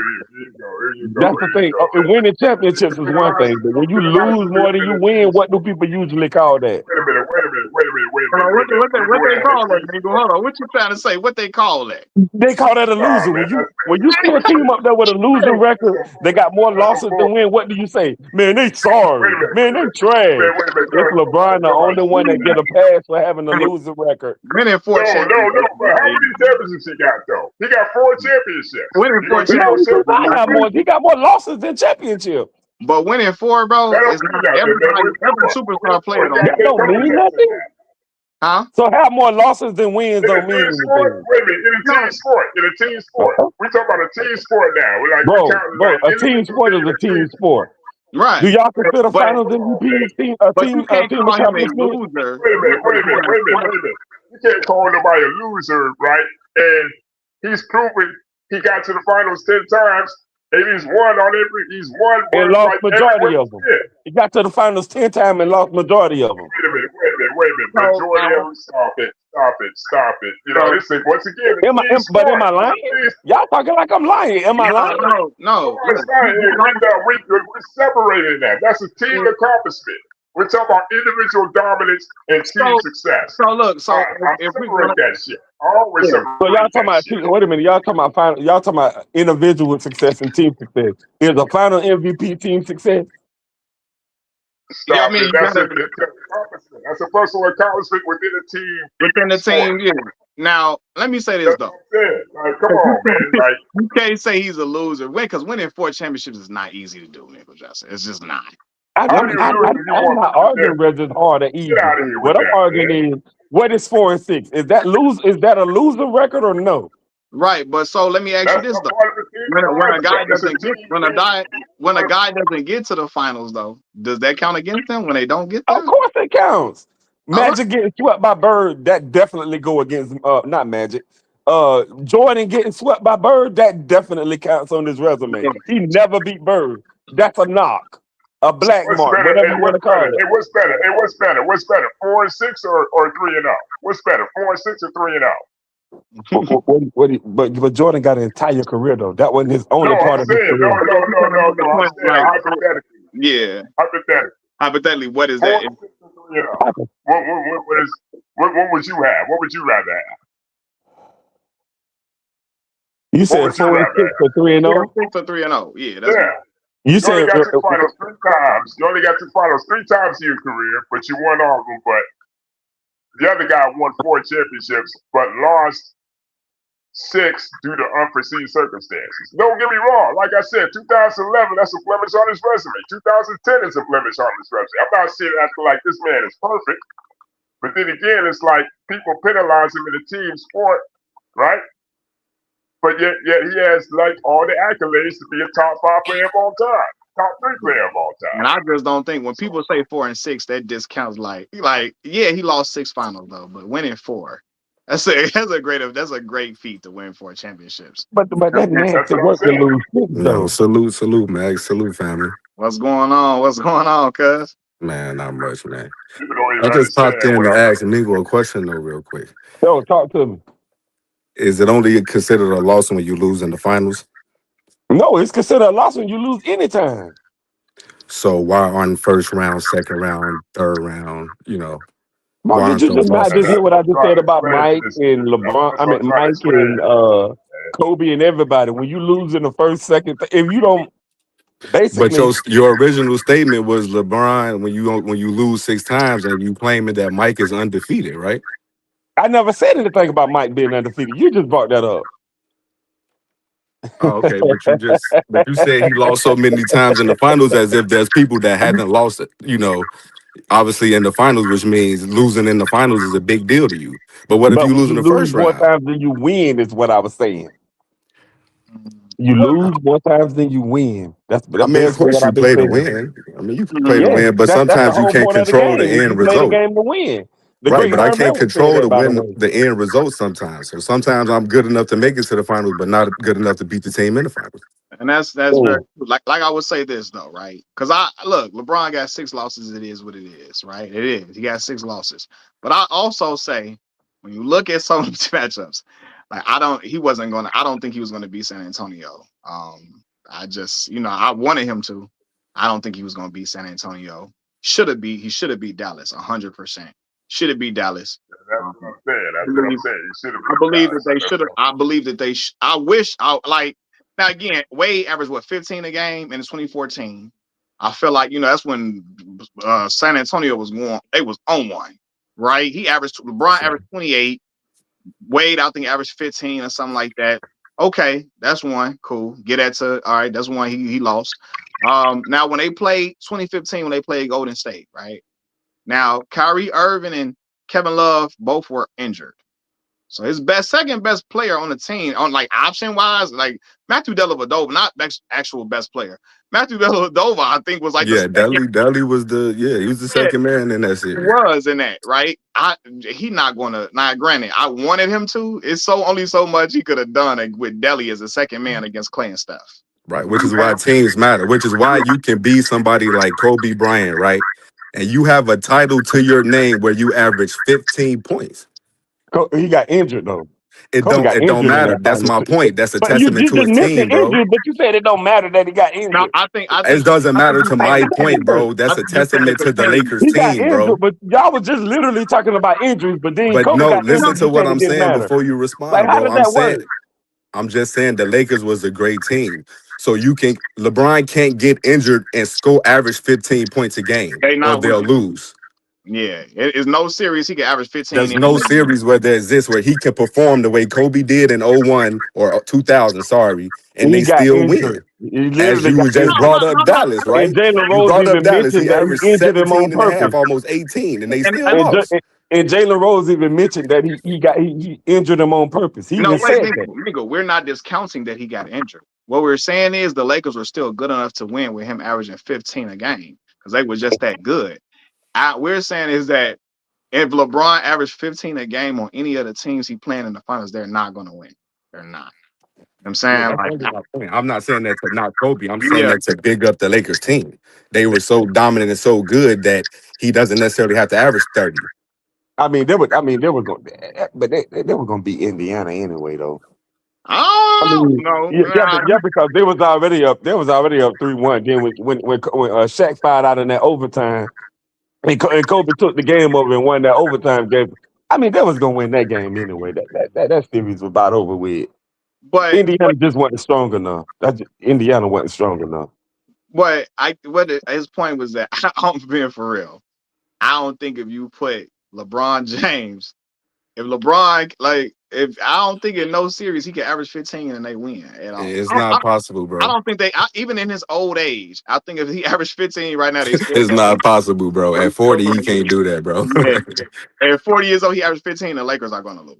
But Because that's kind LeBron, of that's also y'all like know the kind of the reason why that is? the pros and cons of LeBron is like, you know what I mean? He was so great and dominant at what he did. They relied on him for too many things as opposed to getting No, specialists in that's a certain lie. areas. That's a lie. That's a lie. That's a lie. Well, I don't know why y'all keep putting that lie out there. That's a lie. Ain't no What was relying the on thing, him for man? nothing. What'd you say? That's LeBron's style of play. His style of play allows him to do everything that he do. LeBron run the LeBron system. Understand? Right, but look, so LeBron right, been running the LeBron system since he got in the NBA. but He don't right. play no Are other they way. playing? Are they playing the LeBron system right now, currently though? No, because Luka there. No, Right, right. of course So not. that's my point. That's the reason why his numbers ain't looking like how they normally look. He's averaging 22 a game though. Austin Reeves averaging more than LeBron. Name a time Austin Reeves will be averaging more than LeBron will. That's true. That's true. That's my point. But so basically, what I'm saying is the LeBron won the LeBron system. So basically, LeBron do everybody's job for him. No. LeBron rebounds for the whoever centers. LeBron he passed like for the point guard. He do everything. He do everything for everybody. Nah. That's the reason why LeBron's stats look like how they look. Let me ask you a question. What's hard? And that's why he don't have that much team success either. Justin, is it harder to win? Is it harder to win in a system or when you are the system? Which one is it harder to win? It's harder to win when you are the system. Everybody that's the system. James Harden was the system. He never won anything. Luka is the system. He can't win anything. LeBron is the system. He got a losing record in the finals. He won 4. You won 4. You tell me. Championship being the system. He won. That is hard to do. You can't agree. The Spurs has one of the greatest systems of all time. They got 5 championships. Correct. The triangle offense is one of the greatest offenses. Right. Now name me a system of all time. Name me a system that Phil LeBron Jackson got 11 rings. You tell me. True enough, right? Now, LeBron ain't never played in no triangle offense ever. He's never had Eric Spoelstra was the best coach he's had. Eric Spoelstra, I like Spoke. But he's never played with a coach that's the equivalent of like Pop or Phil Jackson in that same breath. So I don't know. Maybe if he did, maybe we see maybe they would have won some more time because you can literally. Robert Horry really told you that in 2007, Mike Brown was running the exact same play that they ran in San Antonio, and they picked up on it easily. Now I will say this: at that point in his career, LeBron James was a spotty shooter. He was strictly downhill for the most part. He can get hot though, but he was downhill. So it's easy for you to say, oh, let's take him out and make everybody else do something. And they couldn't, right? But also I would say that Mike Brown, Robert Horry really told y'all, hey, he running our plays that we got. We know them plays. Like it was easier for us to beat them because we knew exactly what they were going to do because Mike Brown was still calling the plays that we ran. Like that was not smart. You know I mean, every win and loss is like a multi-layered thing. It's not just as simple as, we was good, we won, or we was ass, we lost. You know what I'm saying? Yeah. Right. But and mention LeBron played trash in those 72, by the way. So we ain't gonna put that up, is it? Yeah, he did. They doubled him, and they forced him to shoot, and he could not. At that point, he was a streaky shooter. He was not a guy that could really knock a J down consistently. That was when he was downhill for the most part, and they made him shoot, and he couldn't knock down the jumper consistently, and they made everybody else try to score too. Because he averaged 22 a game on terrible shooting that series. I don't know what it was. It was terrible. Though. It was not a good shooting percentage that he shot that series. But yeah, they honed in on him, make him. Yeah, he shot subpar 30s. Yeah, you shot terrible that series. So yeah, he did shoot bad, and they made him, hey, shoot, not go downhill. Greg Popovich and them, hey, we not gonna let you go downhill on us. Yeah, so I will say that for sure. But at that point too, I would say Mike Brown running their plays is crazy. That is wild, actually. Yeah, Robert Horry and all them said that they was like, yeah, once we realized they was running our plays, we was like, hey, you can't beat us running our sets. Yeah, you know what I mean? That's what he's saying. You can't beat us running the plays we make. So yeah, he said there are no LeBron. He didn't have a prime Shaq to lean on at 22 years old. Hey, I wish he had a Shaquille O'Neal. He had Big Z. And according to Kwame Brown, Big Z and Pau Gasol was the same player, which is absolutely preposterous. But, get out of here with it. Man, get out of here. Mac, that was a disgusting take you allowed to happen. Disgusting, on the show, bro. That's so disgusting right there. Now, Wait a minute. Let me ask that was a disgusting take, man. Who really needed who more? Who really needed who more? No, that's not the point though. Did Kobe need Shaq more? Kobe left Shaq and did what he did. Shaq left Kobe and did what he did. Nah, but listen, who needed who more? They both needed each other, brother. They needed each other for the offense they was in, bro. No, because you started sliding in there and you started laughing about it. I heard you. I just ain't saying that. Hold on. Shaq to lean on. Wait. If that's true, then Hold on, I started laughing about what? What did I laugh about? Let me see. That when somebody in the comment section said that he didn't have LeBron didn't have a prime Shaq to lean on, and you started laughing. Yeah. So what I'm saying is, who needed who more? Kobe did what he did without Shaq. Shaq did what he did without Kobe. This is a So who conversation. needed who more? So let me say this. This is a conversation where context matters. When Shaquille O'Neal left the LA Lakers, he was exiting his prime. He's 6 years now older. he's exiting his prime. Oh, okay. He was. Was he not? Was he not? That's a fact. He was. He was. That's But yeah, why, he was and that's still why in the MVP Lakers. vote. He was like top 3 in MVP. That's why the vote, Lakers chose Kobe over him, because he was going out of his prime. He's But 6 yeah, years he younger. was top 5. He was like top 3 in MVP voting in 05. Right, but he was exiting his prime. He was So putting up big numbers. in prime and top 3 in MVP voting. Like what we talking about? Come on, bro. Bro, he was close. He was close to the end. What he's saying is he was close to the end of his career at that point in time. Then he wasn't being in his prime. Is what he's saying. He's saying he was at the end of his prime. He was starting to decline. Man, y'all can use all the excuses y'all want. All I can tell you is who needed who more. That's all I'm gonna leave you with. Bro, so you trying to say you saying Shaq needed Kobe more? That's what you're saying. Yes, that's what I'm saying. They needed each other, but I think Shaq needed Kobe a little more. It's crazy the way y'all disrespect Shaq, bro. The way y'all disrespect Shaq to try to big up Kobe is so disrespectful, bro. So he said, what to me? He said the way y'all disrespect Shaq to try to big up. Ain't nobody I said that they needed each other, but I think Shaq needed Kobe a little more, is what I said. That's what I said. Like, so again, I really think that I think got to put it in context, man. Shaq was, when the time he left the Lakers, he was on a downtrend. He was still very good when he left the Lakers, but by that second and third year in Miami, it was not the same no more. That's why, if you look at the finals when they won, do you know Shaquille O'Neal was not even the second leading scorer during that finals? Antoine Walker from my hometown, Chicago, was, right? He was on the downtrend at that point, and it was clear to see. This is why Miami moved off him not too long. They didn't keep him for a long time. You know what I'm saying? So my next question is: was Shaq really in his prime with Kobe, or was Kobe holding Shaq up, and y'all didn't really realize that until he actually left Kobe? Kobe holding Shaq, bro. Stop disrespecting Shaq like that, bro. Shaq was the most dominant player in the game, bro. That probably to ever play the game. And you sitting here saying Kobe had to prop him up. That's a lie, bro. He went to the finals with Penny Hardaway. Holding Shaq up, and y'all, and those numbers that y'all saw were just you know, there was good numbers, great numbers. But what I'm saying is, Kobe was the one that was doing all the heavy lifting throughout that 3. No, he was not. It wasn't just Kobe. Y'all try to make it seem like it was just Kobe doing everything, and he was boosting Shaq up, and everybody else just fell along. Stop doing that, bro. That's being disingenuous, bro. That ain't being disingenuous. Yes, it is, bro. Yes, it is being disingenuous. Shaq was even saying to himself, "Well, I got the greatest player in the world on my team, so I ain't really got to do much. I just let him do all that." You don't think Kobe Bryant? You don't think Kobe would say that? Shaq was saying to himself. You don't think Kobe would say that about Shaquille O'Neal? That he had? I don't know what Kobe would say, but I know what Shaq said. Shaq was saying to himself, "Y'all gonna argue with Shaq, the man that was actually in the situation?" Okay, so let me ask you this: when did he say that? When did he say that? Go back and look at Shaq said that so many times. He was like, "I got the greatest player in the world on my team. I ain't really got to do much." Shaq said that so many times back then. But he did much. That's not what he said. You're taking what he said out of context. Again, you're taking what he said out of context. Did you see what he did? That's not what he said. He said what you're talking about is when he fouled out that game. That's what you're talking about. And what he said was, he said I wasn't worried. He said I wasn't worried because I knew I had a young fellow on my team. I knew I had one of the greatest players in the league on my team. I knew he was gonna get us there. That is not what I'm talking about. No. Shaq said that on multiple occasions.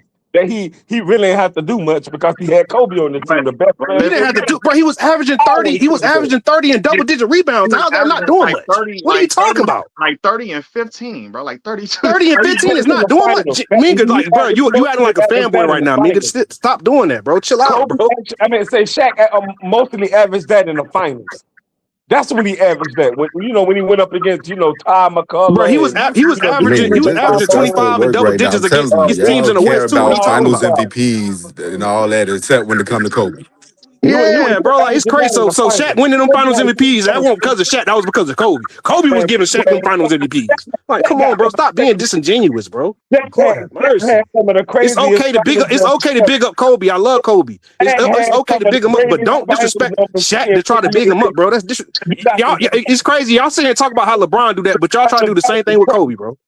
Shaq Finals numbers are crazy. I give him that. Shaq Finals numbers is crazy.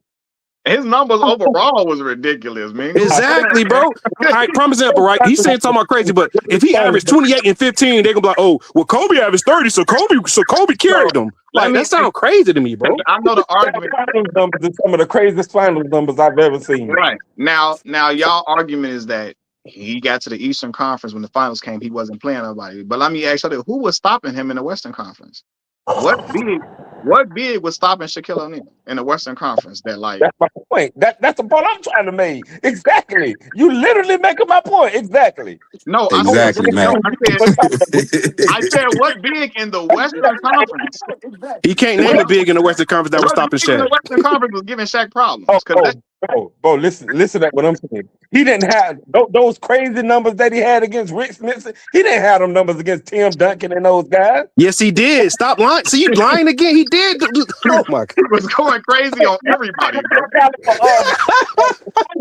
Dudes come up here and try to lie with these fake narrative talks all day, bro. That joke is crazy. Shaq was literally Shaq. Like, was you alive during the early 2000s, bro? Shaq did not have what you talking about? Shaq was Shaq, bro. What do you mean? Against the Spurs and teams We don't only know Shaq because he killed bro. He dropped 30. He dropped 30 on Tim Duncan. He dropped 30 on his man. What are you talking about? 30 and 14. Boy, y'all hearing what I'm saying? Y'all must not be. Y'all ain't hearing what I'm saying. Is 30 and 14 not the same thing as 32 and 15? Is that basically not the same thing?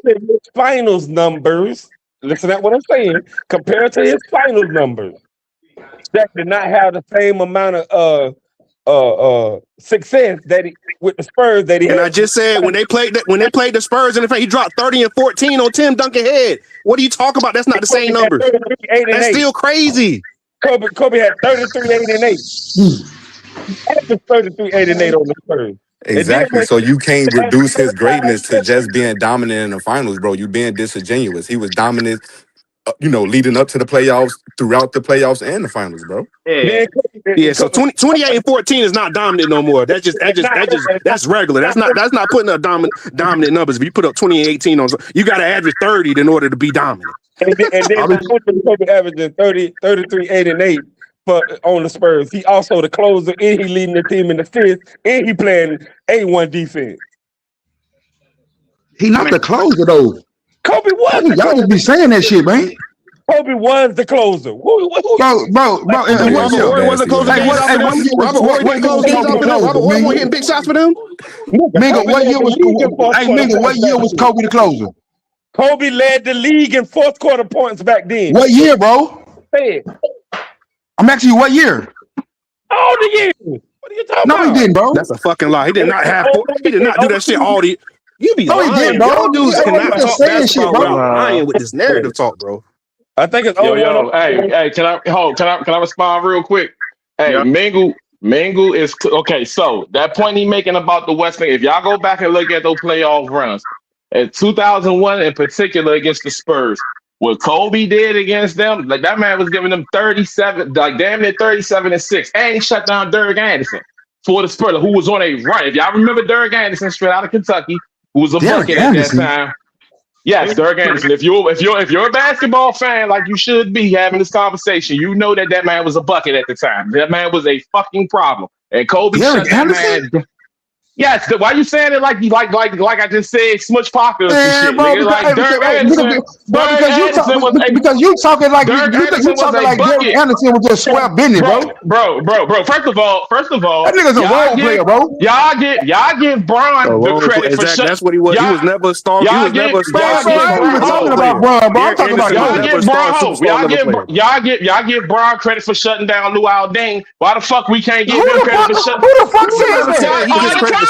all the time. What do you mean? Bro, y'all What do you Luol mean? Deng is crazy, bro. What do you mean? He get credit for that. They give me credit for that. You talk, if you were saying Derrick Rose, I know what you're saying, bro. But I ain't never heard nobody say. I ain't never heard nobody give LeBron credit for shutting down Luol Deng, bro. He didn't even shut down Derrick Rose. He played him good on one possession. And that turned into him shutting down Derrick fucking Rose. Nah, bro, I'm from Chicago and watch that whole series. It wasn't just one possession. Nigga said one possession. You captain, bro. You been captain since you joined back up here. What did Derrick Rose average that series? I need y'all to call my cat. Call my cat, nigga. What the fuck did Derrick Rose average that series, nigga? Pull up his numbers. Fanboys for no reason. You can't have genuine conversations no more. Hey, Mac, do me a favor, bro. Why you yelling like that, bro? Pull up Mac numbers, but pull up his numbers, bro. Hey, pull up his numbers for me, bro. One of y'all, I ain't sitting in front of my what's-call right now. Y'all, one of y'all. Somebody pull up what D Rose average that series. Hey, man, calm down, it don't matter what he averaged. He shot terrible, my nigga. What is you talking about? He shot He shot terrible against LeBron, bro. I think he shot like 6%. And in the fourth quarters, he shot disgusting. That's why we lost. We couldn't score. He shot. He shot 6%. He shot 6% against the 6 or 16%. When LeBron was guarding him. All right, bro. So let me say this, right? Because I mean, I'm in Chicago. That's my home, right? I'm rooting for Derrick Rose during that series. Facts. I will say this: in the fourth quarter, LeBron prevented him from driving to the court, like literally. Thank you. What is this man talking about? He couldn't get. I don't know what this man talking about, bro. What is this man talking about? They swept. I was hoping they switched Wade and Chalmers back on him, bro. Then that shit go 6 games. Then that shit go 6 games. Hey, bro, don't nobody care about how many games ago, bro. We care about who win and who lose, bro.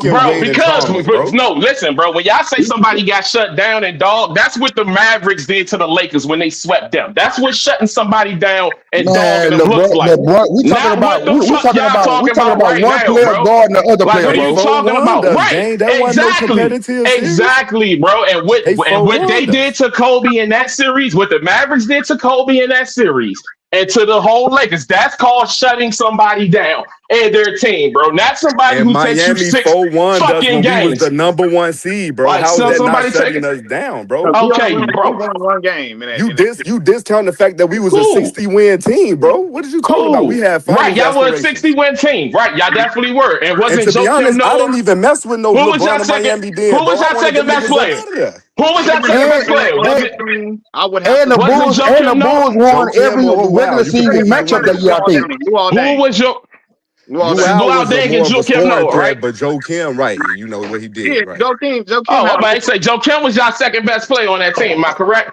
If you account, I think if you account everything, because he could play, he played defense and everything. Exactly. And y'all got a game out of them with that roster. With Derrick Rose in them. We won 62 games. Hey, wait, bro. Why you keep talking about games, bro? Nobody care about that, bro. He's talking in the series. In the series against Miami. I know, but in the series, in the regular season. Yeah, nobody, bro. We care about who wins the series, bro. Bro, series. That's not a domination, a series is full of ebbs and flows, bro. So nigga don't even care about that, bro. It's who wins the series. Different type of series, though, bro. You got the number 1 seed, you get 4. You got series that are domination. You got series that are all sweeps ain't equal, bro. You got some that are sweeps that were actually close series, bro. Man, bro, I really don't care, bro. I care about the win. I get you because you don't care about the game for real, nigga. But if you care about the game, you know that though. Nigga don't care about all that, bro. The fuck is you saying? Like, every series not the same, bro. Game 1, game 2, game 3. No, we do. Real fans do that though. If you really a fan of sports, you watch every single game. Like, what are we talking about? What are we talking about? No, I'm not talking about myself. I'm talking about everybody who calls himself a fan, bro. You don't just look at who won it. You need context. You need context, bro. Context matters. Hey, bro, a lot of time when y'all say that context shit, bro, it ain't nothing but a smoke screen, nigga, for excuses. Nah, you just expose yourself. You don't watch the games, nigga. So hey, but Mika Justa, when was Kobe the closer, bro? Mika Justa, when was always been the closer. If the fact that you gotta ask that question lets me know you don't fucking watch basketball. No, he had Why you hollering, bro? You said Brian only guarded Rose for one possession. This nigga just asked when was Kobe the closer. The fact that you gotta ask bro, I know what I'm asking, bro. Shows you shouldn't be on the fucking panel. Like you shouldn't even be on the fucking panel. The fact that you asking that question. I'm saying, you think you know more basketball than me, bro? When was Kobe the closer? Get the fuck out of here, bro. Hey, look. Get the fuck out of here, bro. When was Kobe the closer? Like, seriously? Is that a real question? Hey, bro, I'm asking Mingo Jester a question, bro. That's a dumbass question, but go ahead. All right, bro. Hey, when was Kobe the closer? Like, come on, man. Hey, bro, we was having a conversation, bro, before you even came up here, bro. Bro, first of all, you just got up here, bro. I was up here when this whole joint just started, bro. I don't care about being up here, bro. We was having a conversation. Nigga, we typically had these conversations without all this extra shit you doing. Like, you don't like yelling, bro. Like, seriously, bro. Y'all fellas. Go ahead. Why does it matter about on the championship team who was a closer, who was this, who was that? When at the end of the day, you can sit here and try to big up Kobe all you want to, but the reason why Kobe wanted Shaq to leave is because he wanted to prove that he could win and he could be the man on his team, which means that he knew Shaq was the man on the team. So all that is irrelevant, bro. Like, it's no point of sitting here trying to downgrade Shaq to try to big up Kobe, like, or downgrade anybody. I hate it when people do that for LeBron too. Oh, that's what they do, bro. He did this. Is like, stop trying to down other players to big up other players. Nigga Jester, that's all he do. Rewrite history just because your favorite player wasn't what you thought he was, or just that, the third, or whatever the case may be. They say that Kobe Bryant was the most valuable player, bro, in the three-peat. These niggas delusional. Delusional as hell, bro. How was he the most valuable player when he knew he wasn't even knew it wasn't his team. That's why he wanted Shaq gone, because he said what the narrative was, bro. Did y'all watch the interview Kobe and Shaq did, the one-on-one interview they did with each other? Bro, he came out himself and said what the narrative was, bro. Okay. So in that interview, Shaq said himself, I purposely showed up out of shape because I knew I had you. And Kobe looked in his face and said, that was the problem. That was our issue right there, because I knew if you took it more serious, we would have won. Bro. Nobody's disputing that. The point is, the point is, bro. We talking about them playing on the court, bro. We're not talking about fucking interviews. Bro, stop. Don't ask me a question, then overtalk me, bro. Like, let me answer the question, bro. Okay, when Mingle brought up his point that Shaq leaned on him, that's what he's talking about. Okay, Shaq said himself. No, Mingle Jester said Kobe did all the heavy lifting, bro. But hold on, that's a lot, bro. You want to know why with the point that he'll come out of shape really don't mean nothing, because he still dominate even though he was out of shape. He came in out of shape and he still was dominating. Bro, they had to play Kobe did all the heavy lifting, bro. So what? He still was dominating. What's your name? Hey, Drake. They had to play 82 games before they got to the playoffs, bro. Don't nobody just start in the playoffs. You play 82 fucking games before you get there. Nobody said they just started the playoffs. Drake, let me finish the point, Drake. So the point being, Shaq knew that during those 82 games, I can use that to get in shape to be ready for the playoffs. No, he did, bro. He was winning MVPs, nigga. No. Hey, bro. Whoever that is, let him finish talking, bro. Because he about to cook himself. He don't realize he about to cook himself, bro. Let him keep talking. Go watch the interview. Go watch the interview, y'all said. I don't need to watch the interview. Just keep talking. We're talking about the Kobe. You keep talking about the interview. Kobe and my bad, man. Kobe and Shaq did an interview together. These are two people who we talk about. These are the horses. They said I don't care about the interview, bro. That doesn't change. That doesn't change the narrative of what really happened. You don't have to care. We all saw it. Shaq missed 30 games during that second run, bro. He only played 50-something games in that second run. And they were still the number one seed out west, nigga. How did they do that? How did they do that? Yes, they were. What are you talking about? Bro, when Shaq wasn't there, nigga, it was just Kobe. Nigga, they was losing. Bro, let him talk, bro. Let him talk, bro. He done cooked this up already. He don't even know.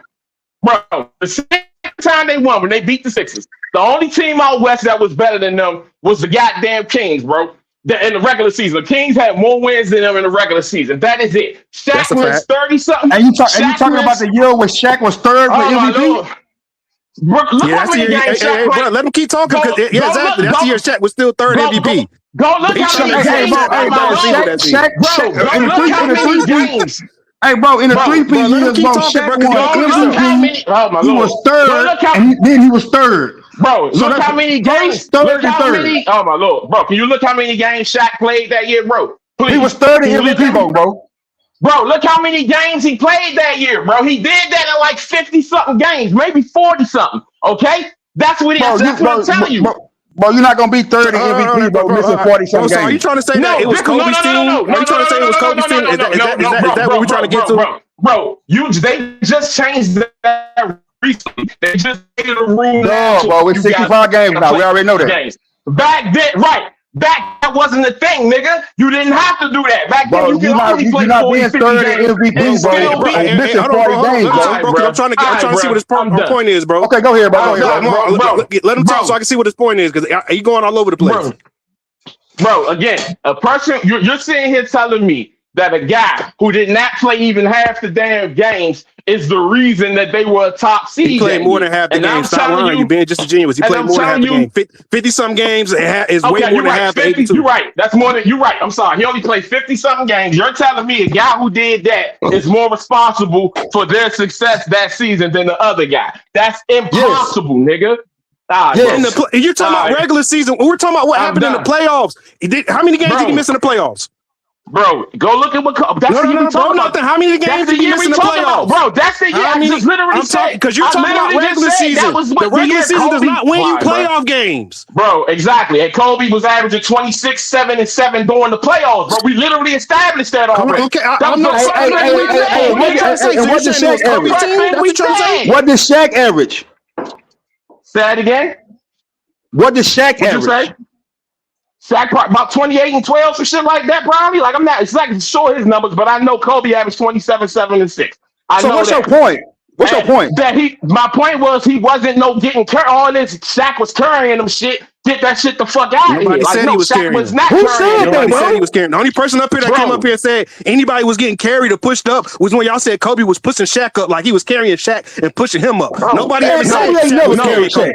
No, nobody ever said that on this end. Bro, Mingle, again, y'all changing what he said. Mingle never said he was turning. Mingle said Shaq said he leaned on him, which he did. We don't care about what we don't care about what was said, bro. How you not gonna care what a nigga who did it said? We don't care because people say all type of shit. He actually did it. Hey, people say all type of shit. Hold on. He was actually this is what I don't like, bro. This is what I don't like. People say all type of shit. Hold on. You're saying all that. They try to make it seem like, but because he was leaning on him or because he was dependent on him, then that means that Kobe took over. It was Kobe's team, and it was because of Kobe. I'm saying what you fail to realize is Kobe wanted Shaq gone because he knew it was Shaq's team. He knew he was playing second fiddle. You can't erase that no matter what you try to say. No matter what you say. Kobe was option on that team. That's why Kobe wanted him gone. He knew it was Shaq's team. That's why he wanted him gone. That's how he was doing. Kobe surpassed him. He never did when they was on the same team together, bro. What did he do? And what the fuck did he do when Shaq left, bro? What did he do when Shaq left? We talking about when he played with Shaq, bro. Just like Shaq won a championship with D-Wade. Shaq went and won a championship with D-Wade before he won a championship. Two was more than one last time. Shaq won a championship with D-Wade 2 years. Hold on, let me finish. Shaq won a championship with D-Wade in 06. Hey, bro, let the man finish, bro. It's more than one. Kobe didn't win a championship in 2000. Kobe didn't win another championship in 2010. Does that mean that Shaq was better than Kobe in that point in time? No, that's not what that means, bro. It's a team accomplishment, bro. 2 is more than 1, bro. He got 2 is more than 1. Bro, you guys are really delusional, bro. 2 is more than 1. Shaq got 1. You do realize Kobe had more opportunities to win championships after Kobe left, right? You do realize that, right? You do realize that's how that worked, right? Kobe played way longer after Shaq left than what Shaq played after he left Kobe. So of course you're gonna have a chance to win more championships. You sound crazy, bro.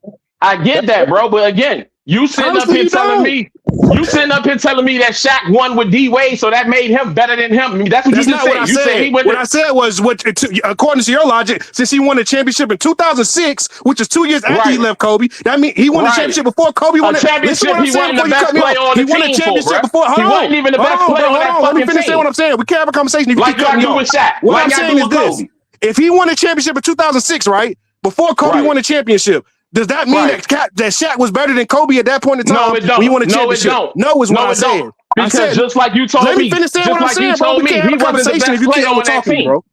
What I'm saying is let somebody else talk, bro. What I'm saying is this, bro. In 2006, when they won that championship, even though Shaq was on that team, he was not a better player at that point in time than Kobe Bryant. So I would never disrespect Kobe Bryant. Be like, well, Shaq won the championship in 2006, so that made him better than Kobe. No, it doesn't. At the end of the day, Kobe wanted to prove that he could be the man. That's why he wanted Shaq gone, and he proved that. That's why Kobe is as great as he is, because he proved what he wanted to prove.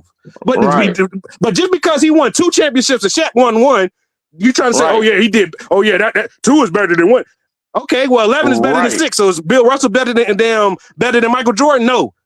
7 is better than 6. Does that make Robert Horry better than Michael Jordan? Because Robert Horry won 7 championships. Does that make him better? No. Okay then, bro. So you have to put context with what you're saying. Wait a minute. Even if you bring up that 2006 championship, who was the best player on that team? Shaq or D-Wade? Who was the best player? Who was the best player when Kobe was winning with Shaq? Shaq was. That's my point. That's my point.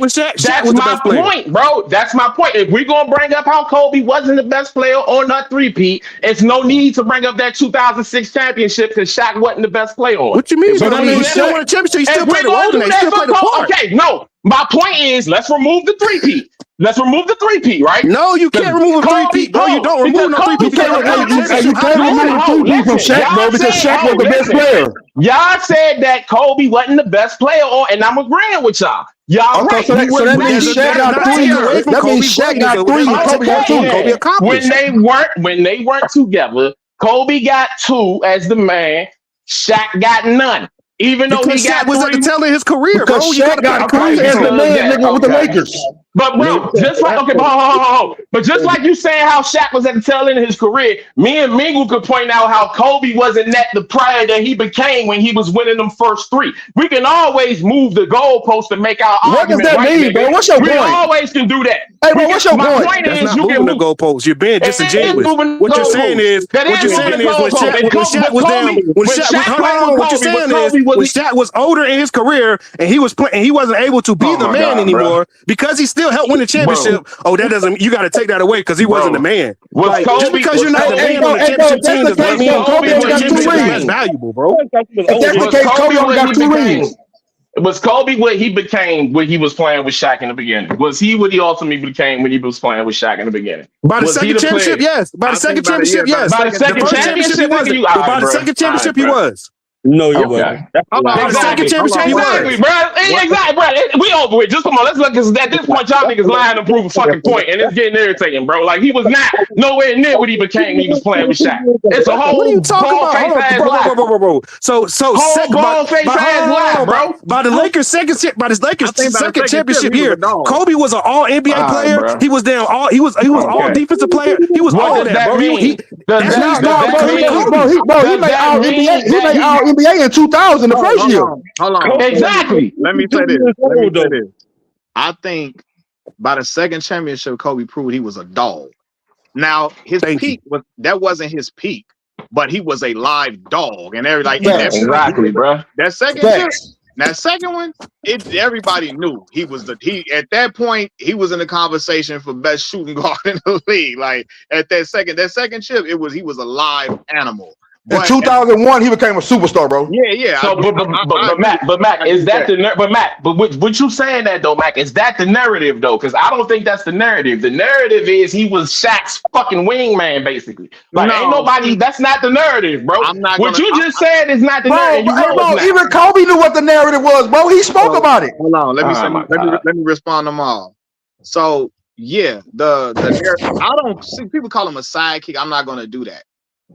As Kobe was a live dog that second championship for sure. Now Shaq was still the best player on the team. He was, but Kobe was a dog in that second chip. You know what I'm saying? But I would never call him a sidekick. I would just say he was not the best player on them during that. I agree with that. He was not.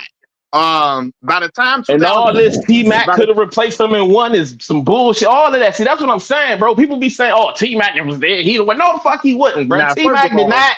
Had that killer instinct like him, bro. Y'all just be saying anything. So first of all, like, no, you know my criticism of Tracy McGrady. No, I'm hip. I'm just pointing out the because bro, they saying that it's me, and I'm pointing out no, it's not. The narrative is that Kobe was just there. What's he talking about? The narrative on Kobe in the first 3 championships, sir. The narrative on that is that Shaq that's what the narrative was, bro. You know how many years ago that was, my bro? Lord. All right, Bro, He bro. All proved right, y'all bro. himself, This bro. logically nigga's going What else all you over got the to place, say? bro. I'm good, Y'all bro. I'm literally good, just bro. said 5 minutes ago, I'm Kobe and good, Shaq bro. was 1A, 1B. They was on the same tier during the I'm championship. good, bro. Now you saying he want the same player. He was so much better later. Like, damn, how good was fucking Kobe then? He should be number Bro. 1 on everybody's list. Again, I'm gonna respond to the whole conversation started when Mingle made that point Like, he about wasn't the Shaq same saying he player, needed to bro. That lean was on just him. facts. He wasn't the same player, but And you know what I'm saying? y'all That act don't like mean that he was the didn't. most blasphemous shit ever. And all I'm saying is, again, when somebody say they needed to lean on you, it don't mean that they saying you better than them, bro. You know what I'm saying? Y'all need to stop No, equating that with that. I think in Like the that's not context what of he what was I ain't saying. equating I that to think in the that at context all. of what Mingle No, was that's what saying, they doing because they he acting was like making it's it a seem crazy like ass statement. Nah, I mean, I that, agree. You do. That's what teammates is for, bro. I yeah, supposed to for lean on sure. you, bro. Like, what you I mean? think in the context of what Mingle was saying, he was making it seem like Cole was the clear best player on them Mingle teams, always do that, bro. and that was the issue right there. I can speak for Like, Hey, what's myself. up, Mingle? I can speak for myself. No, that ain't not what I was saying. What I Mingle, was what's up, bro? no, what I was saying is what Shaq was saying. I just brought up what Shaq said. Shaq said that he leaning on Kobe, or he knew he had to do as much as maybe some other players because he knew he had the best player in the world. That's all I was saying. I was just quoting what Shaq was saying. In fairness to Mingle, Shaq did say that. Yeah. I know, but why, but again, why is that so blasphemous though? If the man who was in it is saying that, why y'all acting like niggas is tripping? Like, bro, well, he I guess said it. because he still did a Hey, lot. bro, we just not putting a lot of stock into it, bro. Yeah, and that's what I think All it is. right, 'Cause bro. with him saying that, Oh, okay, I understand. All right, with him then. saying that, he still did a lot though. He was like, Right. he said I didn't have to, but he still did a lot though. So No, that's and why. Mac, nobody's taking that away from him, bro. But Uh-huh. this was not a Jordan and Pippen situation. This was not No, no, Jordan no, no, no, no, averaging no, no, no, no, 32 no, no, no. and Pippen averaging 14. Yeah, This was I'm not not. that. You know I'm what I'm not It's with saying? not that. Like, just about this points, was bro. not Why do that. y'all always do that? Bring it down to points per Oh my game, lord, bro. bro. The man role on the Hey, bro, team ain't to Scottie take Pippen, 25 shots a was game, bro. more What you talking valuable about? in his first three-peat, than Kobe was in that three-peat. That's cap. That's Mm-hmm. cap. That's All Uh-uh. cap. right, bro. That's cap. Now, Oh, That's that cap. be all right, bro. All right, I'm Scotty done at was this point. Scotty was a weapon. This nigga saying Stuff like Scotty that was. what people say. You know what I In mean? a three-peat with Shaq, bro, That's Scotty cap. was more valuable than If Kobe that's was. cap, if that's cap, I Max, say y'all not gonna scream on this nigga for that? that's so Like, cap. seriously. Let me say this. That's so cap. I disagree with That's that. Nah, Come cap. for on, real. man. And Cap. I disagree Oh, with that Cap. because I'm gonna say this though. I'm being for real with y'all. Y'all know, and it's not even. I respect Scotty a lot. Scotty was a dog. But go ahead, bro. Go But ahead. but Scotty was never scoring at the clip that Cole was. And I'm just talking about that first three. I'm just talking about his three-peat, bro. no, That's yeah, all I'm talking about. yeah. I ain't talking about what Kobe grew to be. That's not what I'm talking about. No, but I get what you're He saying. wasn't going at the clip Kobe was. Yeah, We even in ain't that talking first. about just scoring, bro. No. bro, Like Kobe now, But was a it's great not defender just too. scoring, he was bro. And Kobe defensively. Kobe was a couldn't great see defender He was Scotty too. Nigga, defensively he defensively. ain't, for what bro. Scotty meant to Kobe is do not on Kobe Pippen's was a level great defender. defensively. or playmaking wise. Hold That on, helped. hold up. The only thing that Scotty did better than him was playmaking. I will give you that. As a Yeah, playmaker, for Scotty sure. was Nigga, he reached played, beyond what's bro. faith. Defensively, come on, bro. See, I can't Defensively, talk to niggas like this, bro. bro, how You many, right, bro. You right, Kobe bro. was defensively, nowhere near Kobe, on the tier of Kobe Scotty has way defensively, bro. more What is All you first right, team talking bro. about? defensive. Yeah, Kobe All got right, more bro. first team defensive, Hey, bro, bitch I ain't ass. What talking, are we talking about? bro. I'm not talking What about y'all a talking career, about? bro.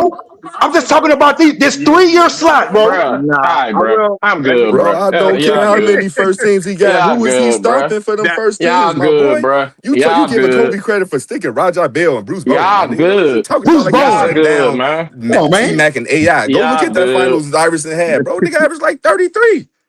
No, now. Okay. man. And that's prime young Kobe. Nobody wasn't Talking guarding about. Iverson. Nigga, you put All right. anybody on Iverson. Nobody wasn't guarding Iverson. I don't know what you talking about. You We talking just like trying to see, nigga, who Kobe was guarding. Oh, they gonna give D. We can't give him credit for what he did to Iverson because remember they ain't gonna bring up Iverson Iverson shooting. averaged They're 30 not I'm gonna just bring points. letting up. you They're know not gonna that bring when up things got Iverson a little shooting out of splits like hand, you they could did put D Scotty on Rose. Magic. They And you not could gonna put bring Scotty up on Iverson literally the shooting best splits like players they did and D best Rose scorers in though. the league and get That's some what they results. not gonna do. You They can't not say gonna that bring up about no Iverson What Kobe, shooting shooting bro. splits, splits. bro? Y'all What capping shooting on Man, splits? Kobe, Shaq, bro. Hey, How let he me tell was y'all this. jacking to get that 30, nigga. AI was jacking to get that 30. Go look Hey, at what his shooting splits were, Bro, bro. Like, Come Iverson on, was a bro. You volume did it scorer, for D bro. Rose. You did it for D Rose. Bro. Just be consistent, bro. That's Just be Iverson, consistent, bro. bro. That's all I'm That's asking you. Be Iverson. consistent because you did it for D And Rose. When you brought Kobe up was the not D guarding Rose shit, Iverson like that, when bro. you brought up the D Rose shit, you ignored the fact D We Rose talking averaged about D Rose 27. and LeBron. You ignored the fact D Rose averaged 27 and brought up his shooting splits. I need you to do the same Hey, thing for bro, Iverson. LeBron Okay? guarded D Rose All in the right, you know fourth what? I'm quarter. He done. didn't guard D I'm Rose done, the whole bro. I'm game. done, bro. I'm You done, bro. This stupid nigga nigga. can't be consistent. now, He can't even now, be consistent, bro. now, listen. Like, come on, man. I'm Come gonna on, say bro. this. I'm gonna say this. As much as He y'all can't be in here, consistent, Matt. I better see y'all all in the comments when I drop them videos, man. the way y'all Not for argue. sure. I For got you, sure. bro. For sure. You For know I'm sure. gonna be here, bro. But I'm just For saying, all I sure. ask for is consistency. If we're gonna bring up D Rose shooting splits with Man, being shut guarded up, bro. by LeBron, do the same thing. Come on, hey, first of all, bro, Hey, you Man, ain't tell me stop to saying, shut bro. up in Stop my. saying. Hold on, bro. Look, Hold on, you bro. Hold grouping on. hey, Where the everybody's camera at? opinion together, Where the nigga, camera at? and using y'all and they. Hold Shut on, that shit bro. up, y'all be bro. respectful in here. Look, Y'all be bro, we gonna respectful. be respect. We definitely gonna do that, bro. Because like all that shut up and all that shit Man, you shut up, definitely wouldn't nigga. be saying to me in person, bro. Like we gonna Hey, keep bro. that Hey, to bro. the Ask left, me. bro. Hey, bro. So, I Keep that definitely to said the it to you in left, person. bro. No, I you definitely wouldn't. said And it to if you in you person, did, homie. if you it ain't did, it gotta. would not work out well for you. We can have this conversation without It's doing gonna work all out that other great. shit. On Yo, BD, We it's can gonna have work this out great, conversation. homie. We can have this conversation hey, without It's doing gonna all work that, out great, bro. homie. Like real YD. life, bro. Because I ain't never got into it with nobody. I be on this Man, platform it's all gonna the work out time, great for and me, I homie. ain't never had this issue with Hey, nobody but your lame ass. So if hey, Hey, you but ain't you trying having it to, today. You having like, it today, if homie. you can't be respectful, bro, then cool, bro. Like leave it at that. But don't come Yeah, on here with but that now bullshit. you Because we leave it had these at that. You talking conversations. about all that We had these if I conversations was in all the your face time. and all that, hey, I'm on nigga, here it'll all be the a great time. day. I'm yo, on here all It'll the be a great time with day. Mac.